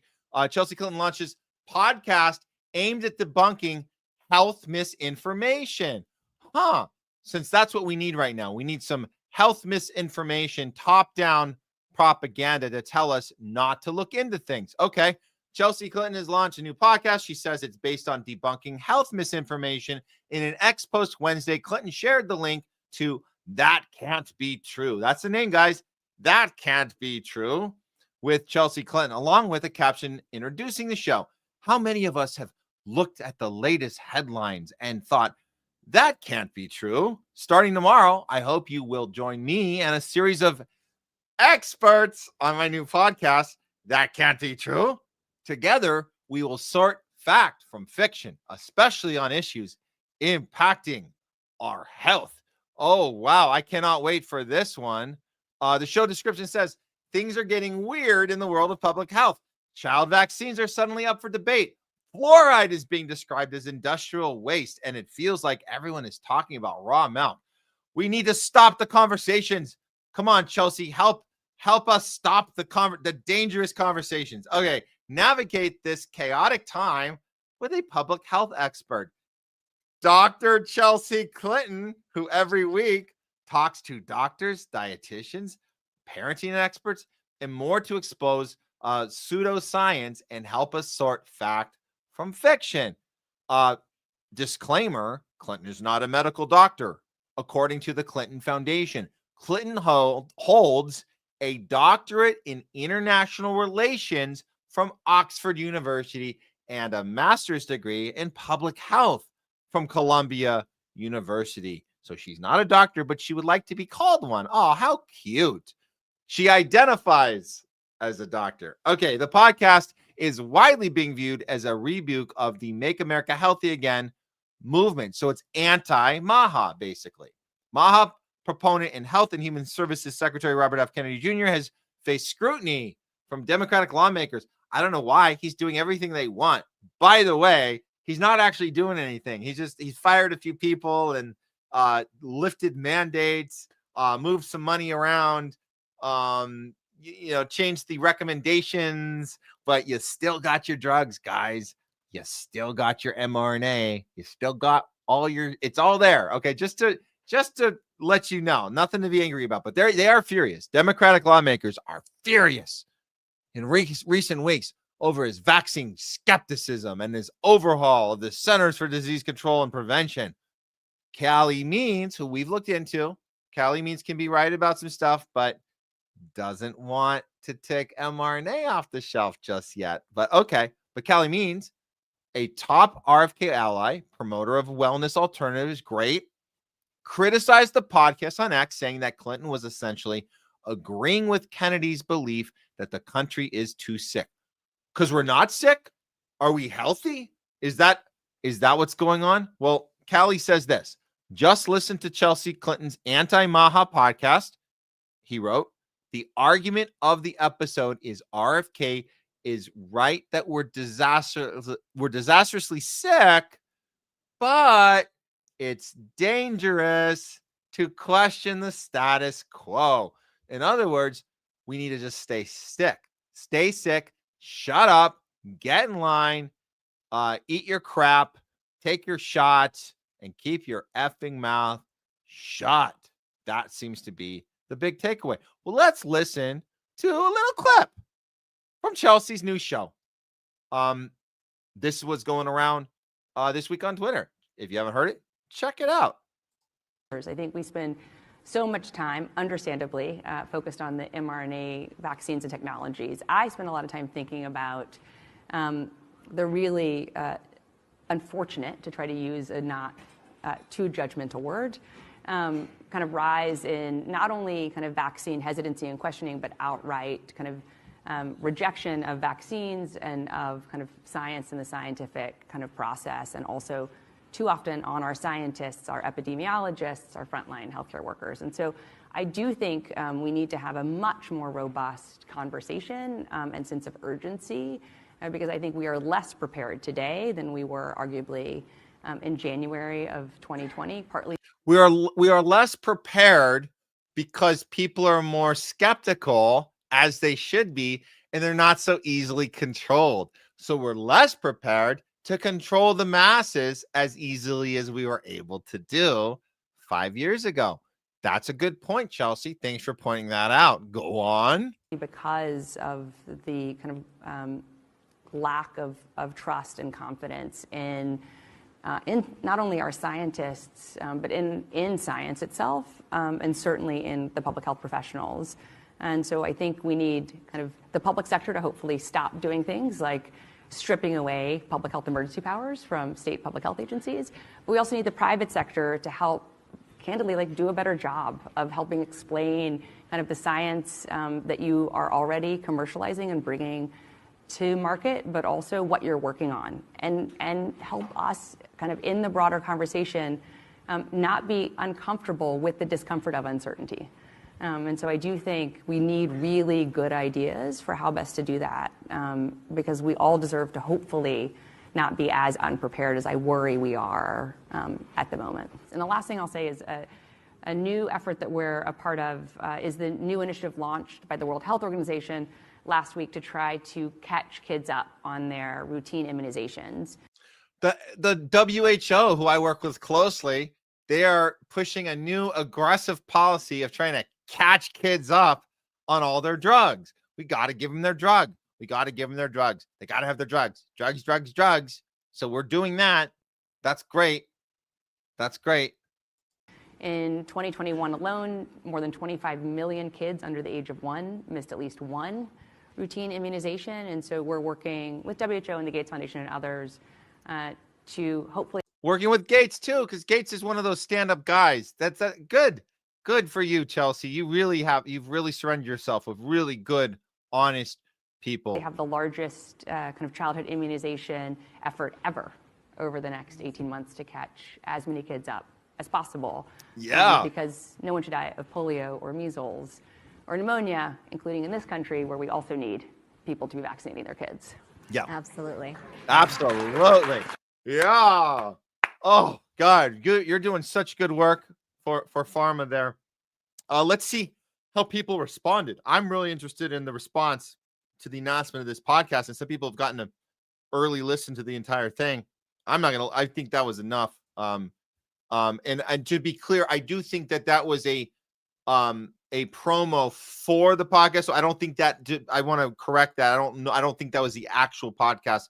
That looked like she was being interviewed about the podcast. You had the live audience just cheering along for the Bill Gates and the WHO alliance that she has. Well, Chelsea Clinton has been slammed on social media after launching her public podcast. And there's Callie Means telling us that it is an anti-Maha podcast. The argument is that we said earlier, that yes, RFK is saying we're sick, but you're not allowed to question the status quo. So Chelsea has discredited Big Food spokesperson on to discuss how it is adequate and dangerous to suggest it's better for mothers to raise their infants instead of daycare, how baby formula is better than breast. So she's there to discredit these claims. That's the point. You have a big food person come on and you say, don't listen to that idea that mothers could raise their infants instead of daycare. Don't listen to the fact that breast milk could be better than baby formula. Okay. And the seed oils. Oh, there we go. How seed oils are healthy for babies. And it's dangerous to ask questions. What? Wake up, America. Chelsea Clinton, who is now demanding to be called Dr. Chelsea Clinton, says she's working with the WHO and the Gates Foundation on the largest child immunization effort ever. We need people to be vaccinating their kids. That's what she effing said. That's exactly what she just said. And then she got a round of applause for it. Wake Up Patriot says Doge confirms that USAID gave Chelsea Clinton a grant of $82 million through the Clinton Global Initiative, $3 million of which were spent on her wedding and another $11 million on a mansion. No income tax was paid on any of this money. And we know the wedding. Guess who attended the wedding? Ghislaine Maxwell. We know that happened. I don't have the picture right here, but we know friends of friends are all friends. They're all friends. They all hang out. They're all cool. What list? What list? Who knows? Maybe there's no list. Maybe there's no list at all. Now, all of that is happening on the back end of this horrible moment in Maha, where we know that this $70 billion deal went down with Pfizer, and a lot of people are furious.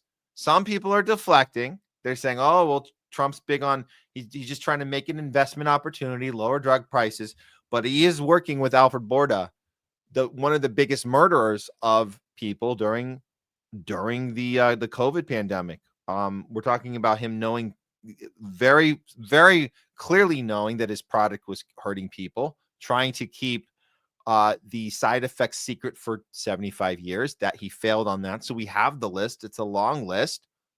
We also know that he went around and lied about it being 100% effective. So we know all that. We know all that.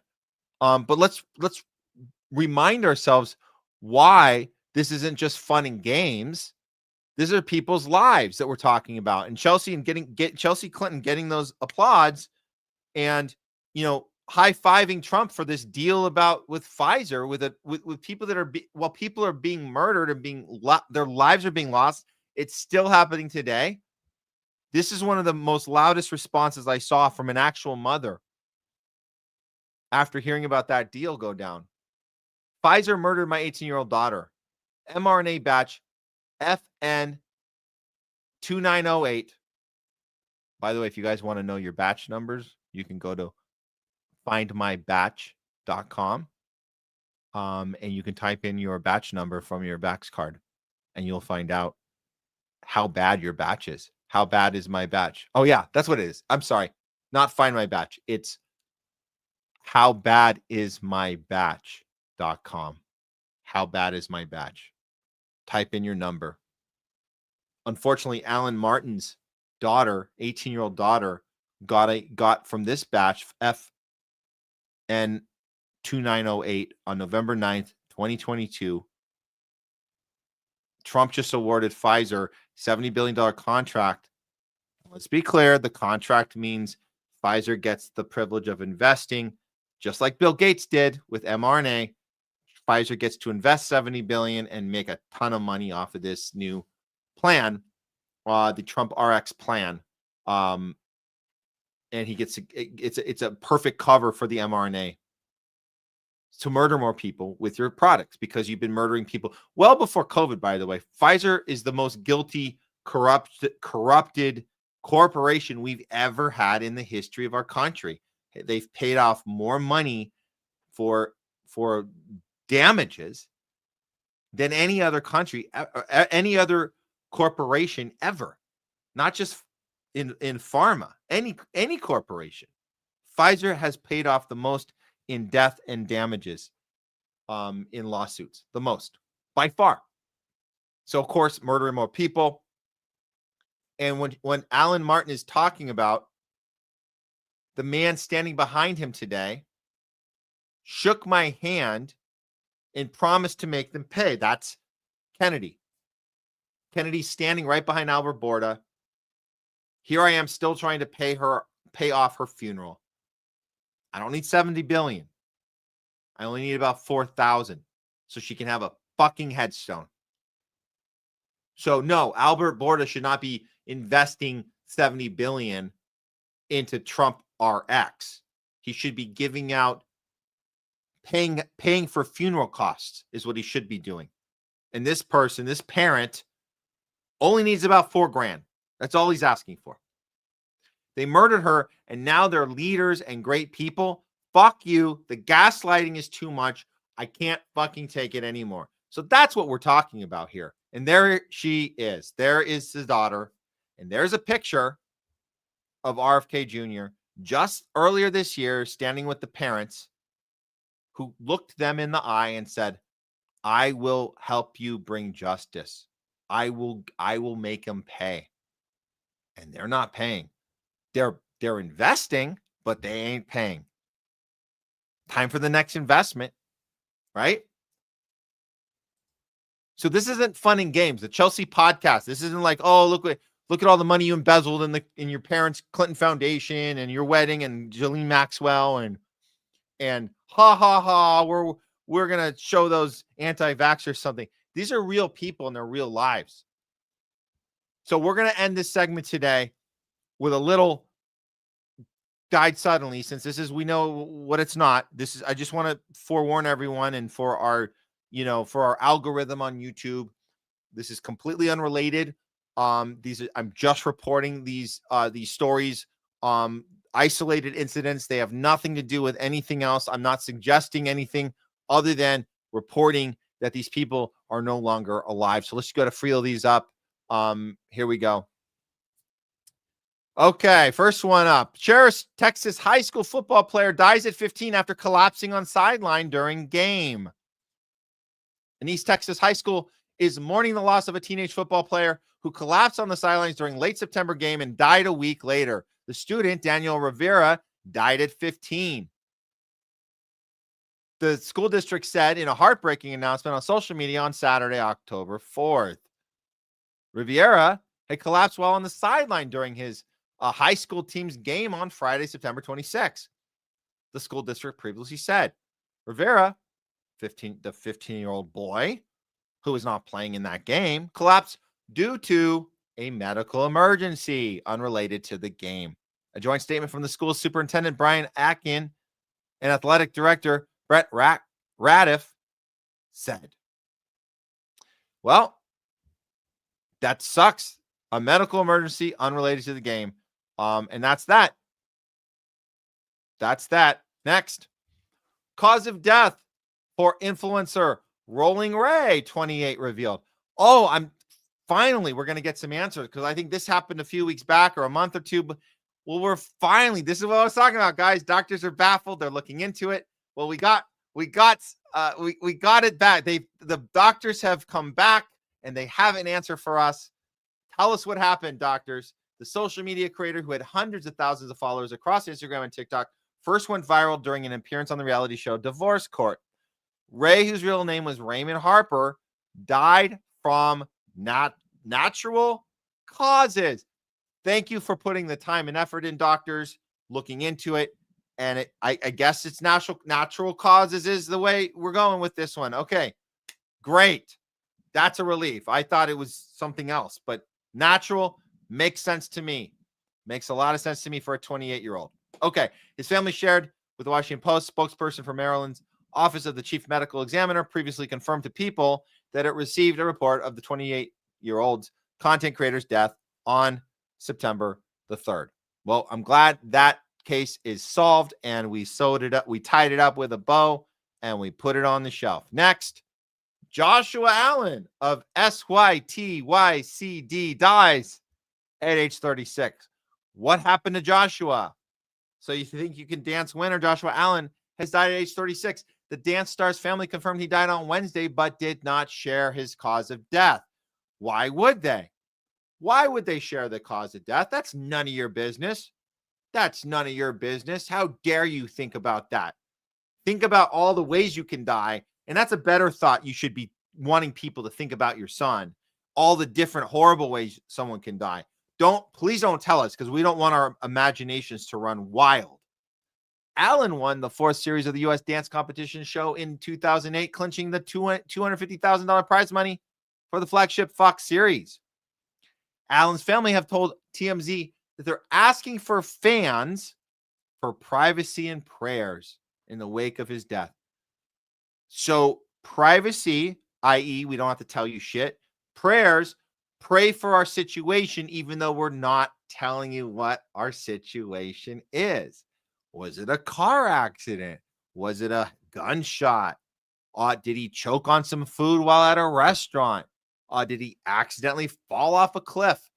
It's hard to know what we're praying for if you won't tell us the thing that you want to be private about. Interesting dilemma, kind of a conundrum, but okay, have it your way. He's your person, your family. You're the family. You can do what the hell you want, but just pointing out that conundrum there that you kind of put out there. Privacy and prayers. Got it. Actor Michael Heslin's sudden passing at 35 leads husband to file wrongful death lawsuit. Oh, great. Finally, we have a wrongful death lawsuit being filed by a sudden passing at a healthy 35-year-old by the husband. Stick it to pharma. Stick it to pharma. Finally, somebody saying these jabs must have done something. They're furious and they want justice, and they're going to sue. Let's see what happened. The circumstances surrounding Michael Heslin's death have come under scrutiny a year after his passing. The actor, best known for Linus in the Holiday Proposal Plan, died of a sudden heart attack while celebrating his birthday in Las Vegas. Okay, this is going to be good. You're going all out, going into the justice system. Michael Heslin's husband, Scotty Dynamo, has now filed the wrongful death suit, I'm assuming against Pfizer or Moderna, right? Who is alleging the restaurant. Wait, what? The restaurant staff. Wait, hold on. Wait. Whoa. The wrongful death lawsuit is against the restaurant staff? Huh. Well, maybe pharma is listed in there somewhere. The restaurant staff failed to provide life-saving aid and blocked attempts at CPR. Huh. Okay. So on September 18th, Heslin's husband, Scotty Dynamo, filed a wrongful death lawsuit alleging that the restaurant staff failed to provide life-saving aid and that tragedy was, so the tragedy was avoidable. According to the complaint, Heslin showed obvious signs of a medical emergency, yet employees did not summon help or use an on-site AED, which is said to have been available but never retrieved. Oh, so the wrongful death is that the restaurant didn't work hard and go into emergency mode, go into paramedic mode, because as we know, staffs at restaurants, waitresses and busboys are very well versed and trained in the art of paramedic work, and particularly CPR. You can't get a restaurant gig without CPR classes. Oh, wait, no, that's not actually a thing. Never mind. That's actually not a thing. Interesting that a lawsuit's being filed at the restaurant that the husband in his 30s had a heart attack for no reason. For no reason. A medical emergency in the restaurant, heart attack, drop dead, restaurant's fault. That's the extent of the lawsuit. Wow. Well, let's hope they get some sort of justice, because we know who's not going to be finger pointed at in this situation at all. We know who's not responsible, right? We know who it's not, right? Okay. Well, good luck in your lawsuit against the little restaurant cafe that you were at. I hope it goes well for all parties involved. Last one, guys. We'll do one more. Last one. Big Bang Theory and Grey's Anatomy actress dies at 52. That sucks. Those were good shows. Big Bang Theory was pretty good, actually. I never got into Grey's Anatomy. Kimberly Herbert Gregory, known for her roles in Big Bang, Vice Principals, Grey's Anatomy, dies at 52. Her death was announced by her ex-husband. There's the Instagram post, blah, blah, blah. So much more of an ex-wife. You're my friend, our son. The song we wrote together is the living echo of your light. Her cause of death has not been announced. And then there's the rest of her credits. Don't hold your breath, guys. We're not in a time anymore where causes of deaths are announced. If they're medical, they will tell you immediately if it's a suicide. They will tell you immediately if it was a car accident. They'll tell you immediately if it was a gunshot. They will tell you these things. When you see that the death has not been announced, the cause of death, we know we're in medical territory, right? Well, we'll end with this. I thought this tweet was interesting because I feel the same sentiment here at the Homeless Left. And we've been following Erin Elizabeth Health Nut News the entire time we've been doing our show. We appreciate all of her work. And Erin says, today when I reported about a Big Bang Theory star dying suddenly at barely 52, people hardly blink because they've seen so many actors, producers, journalists, athletes, etc., dying suddenly who are fully vaccinated. Now it barely gets a reaction, and the dominoes are falling. That's all I can say about that this week, guys. That's it. And they're going to keep coming. And I'm kind of at a standstill of how we can continue reporting on this. You know, when we started reporting on these, we put a few out there. And of course, you get the pushback of, oh, well, those are just a few. And that actually inspired me to want to keep doing this segment because just a few. Just you think we're cherry picking here? Every single day, these things come into my feed. People send these to me every single day. This is not how the world used to be. It's not. Don't forget that. Don't forget that young people didn't just drop dead in the middle of their sports games.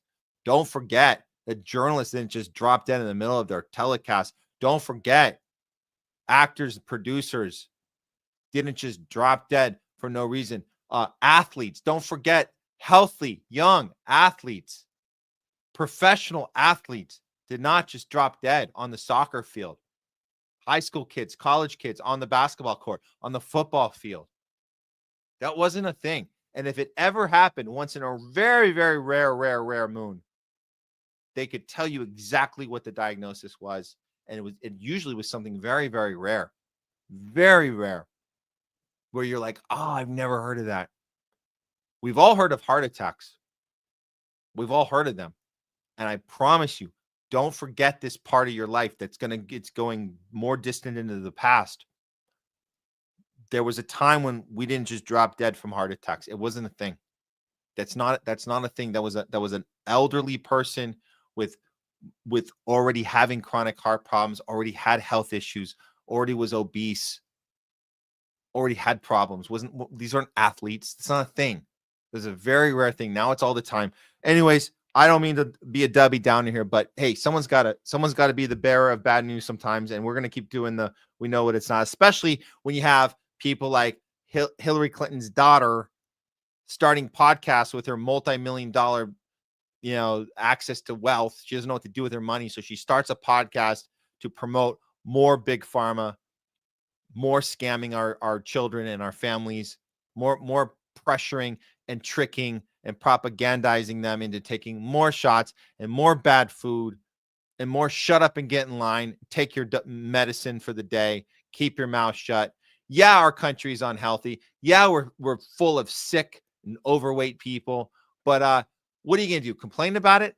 That's not healthy. Don't talk about it. Just get back in line. Do your thing. Shut up. Just shut up. And that's, another episode of We Know What It's Not. Okay. Let's set up the last segment, guys. This is a good show today. I promise. You know what? I see more comments from you guys. I'm going to go ahead and play. I'll put up a few more before we end, but we got one last segment for you guys. I'm going to jump right into it.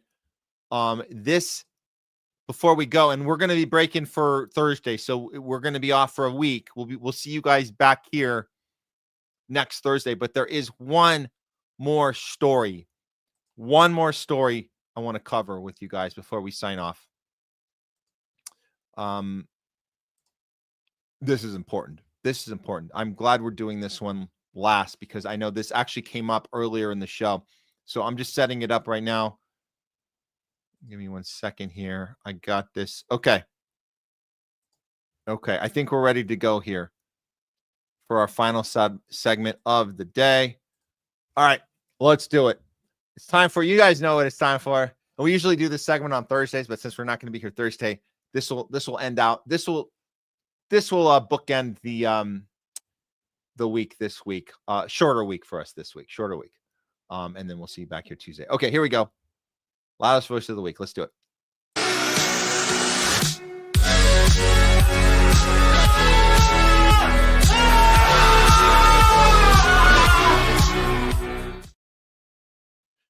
Today's loudest voice of the week. We're taking a dark turn this time. Unfortunately, nobody to celebrate, nobody to cheer on, nobody to get inspired by, nobody to get the message out. This week, unfortunately, we're going to highlight somebody who was so loud, unknowingly, at the time at least, unknowingly exposes himself at being the sick and twisted Zionist POS that we always suspected him and knowed him to be. We knew him to be this horrible person in a position of media power. And he went ahead and shot himself in the foot in a very loud way. And I'm talking about none other than Van Jones and his recent appearance on Bill Maher. Let's look at the clip that will never go away as long as Van Jones is in the public spotlight. He will have to carry this around with him forever. Take it away, Van. Tell us what you think about Gaza and specifically Gaza babies getting blown up. Tell us how you really feel. We're listening. Take it away, Van. Isn't part of that because we had to fold everything into critical race theory, and somehow the Middle East became part of, I see it differently, and I love this conversation because I think people, those of us who went to college, give a lot more credit to college courses for how the world works than I do. This is not about critical race theory on college campuses. This is about Iran. Iran and Qatar have come up with a disinformation campaign that they are running through TikTok and Instagram that is massive. If you are a young person, you open up your phone and all you see is dead Gaza baby, dead Gaza baby, dead Gaza baby, right. Diddy, dead Gaza baby, dead Gaza baby. Like, that's basically your whole feed. So that's not DEI. That is a geopolitical adversary that is deliberately trying to divide the West against itself. That view is not. Oh yeah, and make no mistake, he got plenty of pushback, and we're gonna get to that in a second. But before I go to the pushback, make a mental note of who is there with him in that room, besides Bill Maher, the atheist Zionist himself, Bill Maher. The Islamophobic atheist Bill Maher, Zionist Bill Maher, hosting this show. He's doing what he does every week. And then sitting next to Van Jones is Thomas Friedman of the New York Times, who has made a lot of money for writing garbage articles for the prestigious New York Times. And he's laughing right along. And guess who else is laughing? The entire audience is laughing too. So let's not forget who's in the room with Van Jones while he's exposing himself very boldly, very loudly of what type of person he is. Now, let's get to some of the pushback. Here we go.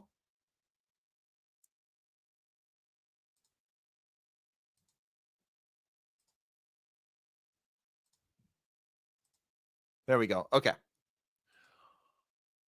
This clip will follow Van Jones for the rest of his miserable, fraudulent life. That's from 99% Johnny Gray's. Atomy Media says, this is the end of your career, Van. Millions of people will see this and hate you, and you'll deserve it. You're now the dead Gaza baby joke guy. No matter where you go or what you do, this will follow you. You will never live this down. Scumbag. Well said. Well, let's see who else responded here. Well, go down to the bottom here. Dr. Omar Suleiman says, truly disgraceful and vile, Van. I'm sorry, dead Gaza babies bother you so much. Maybe tell the people paying you to put lipstick on a genocide and stop killing them. Van Jones has to respond. Now look at this. This is October 5th. Right, 12:30 a.m. 12:30 a.m. Let's see Van Jones responding to this, because he's like, I'm seeing. You can imagine the guy scrolling. He's going, it's not looking good. I better respond. I messed up on this one. And I'm sorry.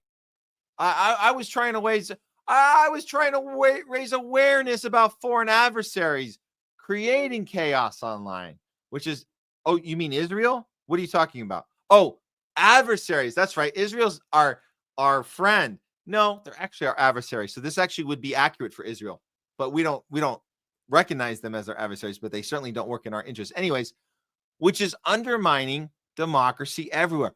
But what I said was easily misunderstood. Oh, we just misunderstood it, Van. Our bad. And the way I said it was flat out insensitive.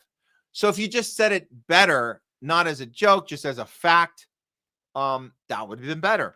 Yeah. Your delivery was bad, not your intention, just your delivery. Got it.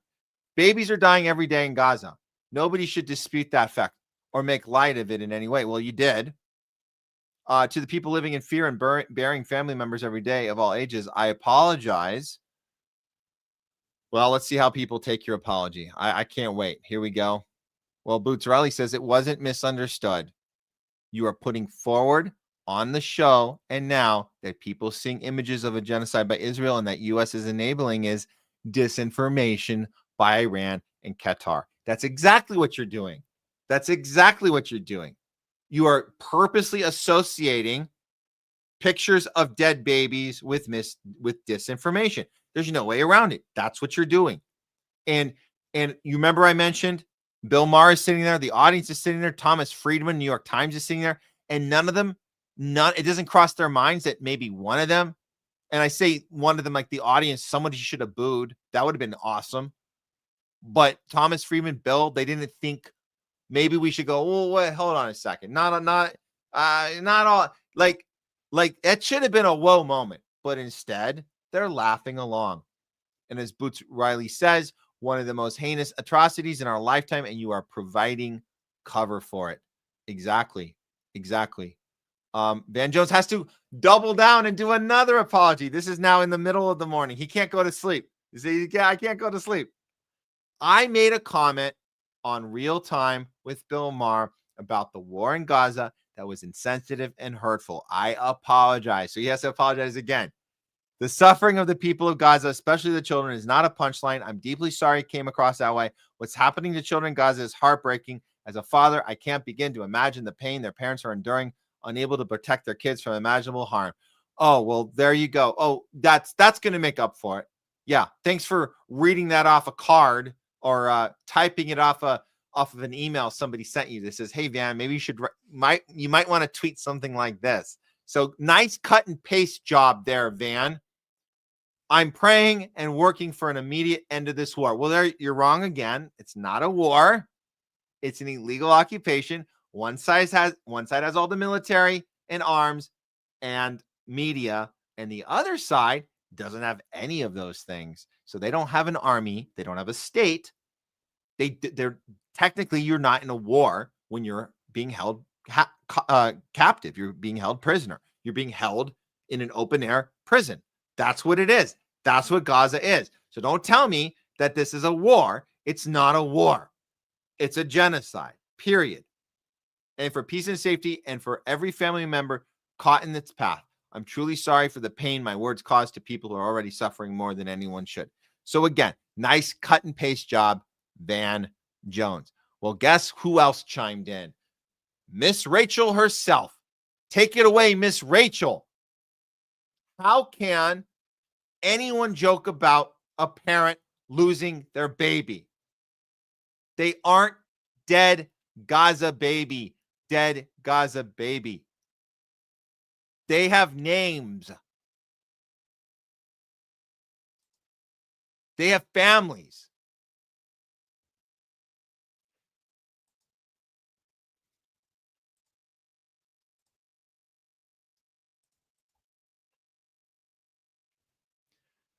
Families who are devastated and grieving.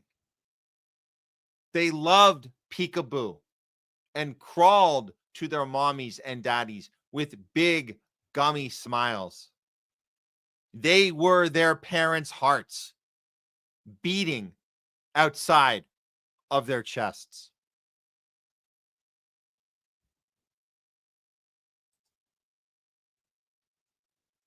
Hard to beat that, but I'll read two more and we'll close this up. Nathan J. Robinson says, notice that Van Jones apologizes for insensitivity, but believes people misunderstood him. He appears to stand by his belief that we are seeing dead Palestinian babies on social media as part of a campaign of foreign adversaries, and not because people are upset by genocide. Van, sorry, but this doesn't cut it. This is from Trita Parsi. You apologize for the most morally repulsive part of your comment. That's the laughing part, Van. The laughing about the dead babies. You apologize for that, the presentation of it. Yet, you doubled down on the politically most consequential part, the foreign influence allegation. And what you're doing there, Van, is you're insinuating that the people that are upset and in the streets and rooting on the flotilla and the workers in Spain and Italy that are dock workers that are stopping production, stopping the flow to Israel, you're insinuating that they're confused by propaganda, that seeing the dead babies isn't enough. So you are challenging what it means to be human. And any Zionist that is behaving this way, like Van Jones, he is a Zionist.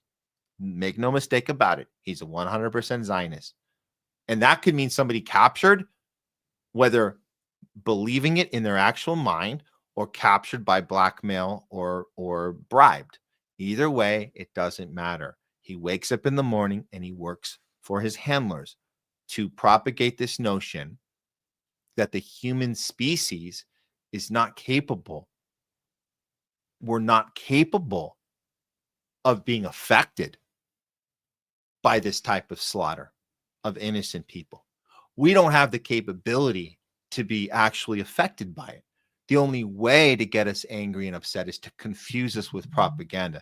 That's what he doubles down on in this.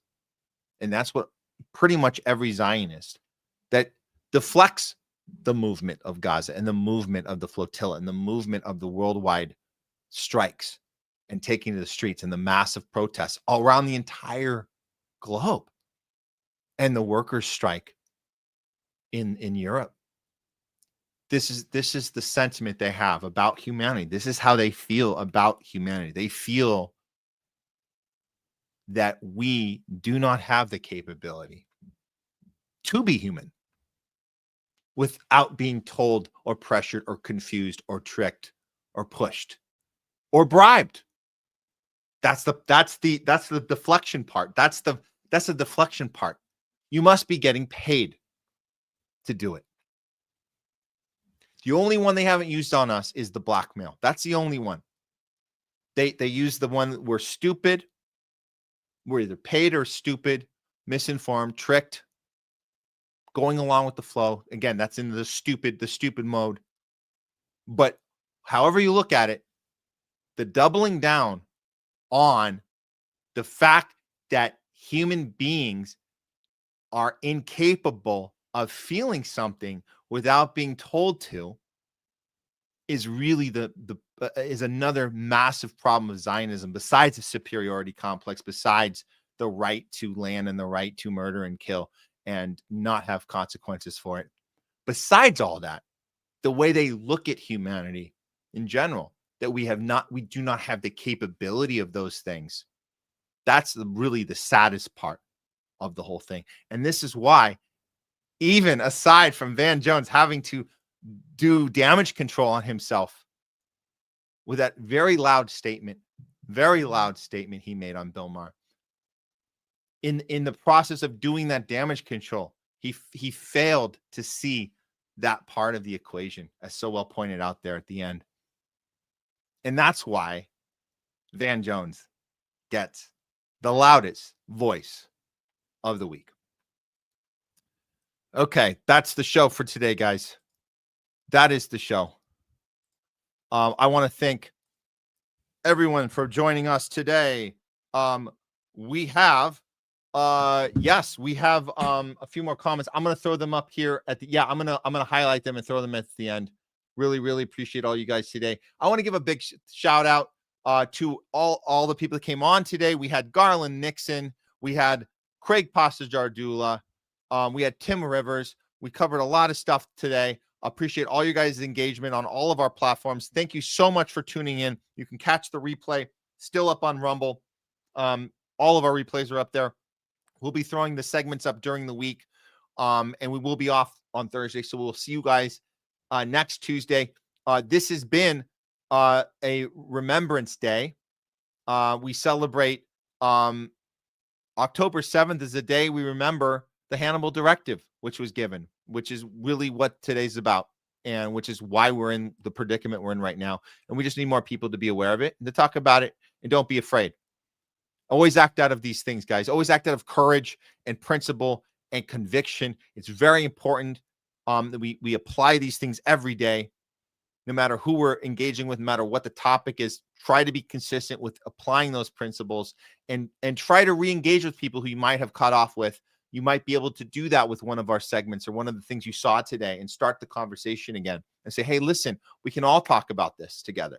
We can all agree on these things. We can all look at or relook at something that we thought to be one thing, and now we can look at it with a new set of eyes, which is an amazing thing to have happen. It's an amazing experience to have when you go, oh, I didn't see it that way the first time. And that's what we're going for. And we're going for understanding. We're going for understanding of people that maybe we don't agree with and won't ever agree with, but we go for understanding. We hope they can understand us, and we can hope to understand them. What got them to where they are? What got us to where we are? And where are we going from here? So keep these questions. These are all great questions. Keep asking them. I've highlighted some of your comments. I'll throw them up at the end here. I'm going to leave you guys with an interesting one. This one is cool. This one is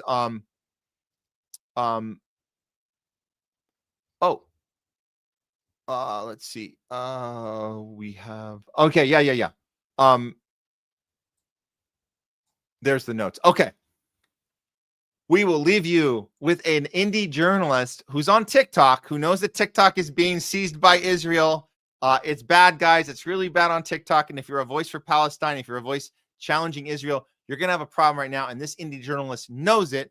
His name is Hunter Howell. I'm going to leave you with his little message on TikTok. It's pretty cool. Very good dude. Want to give a shout out to this guy, Hunter Howell, keeping it independent, keeping it, keeping it non-tribal, keeping it real. Free Palestine. That's what it is, guys. So remember, we'll see you guys on Tuesday.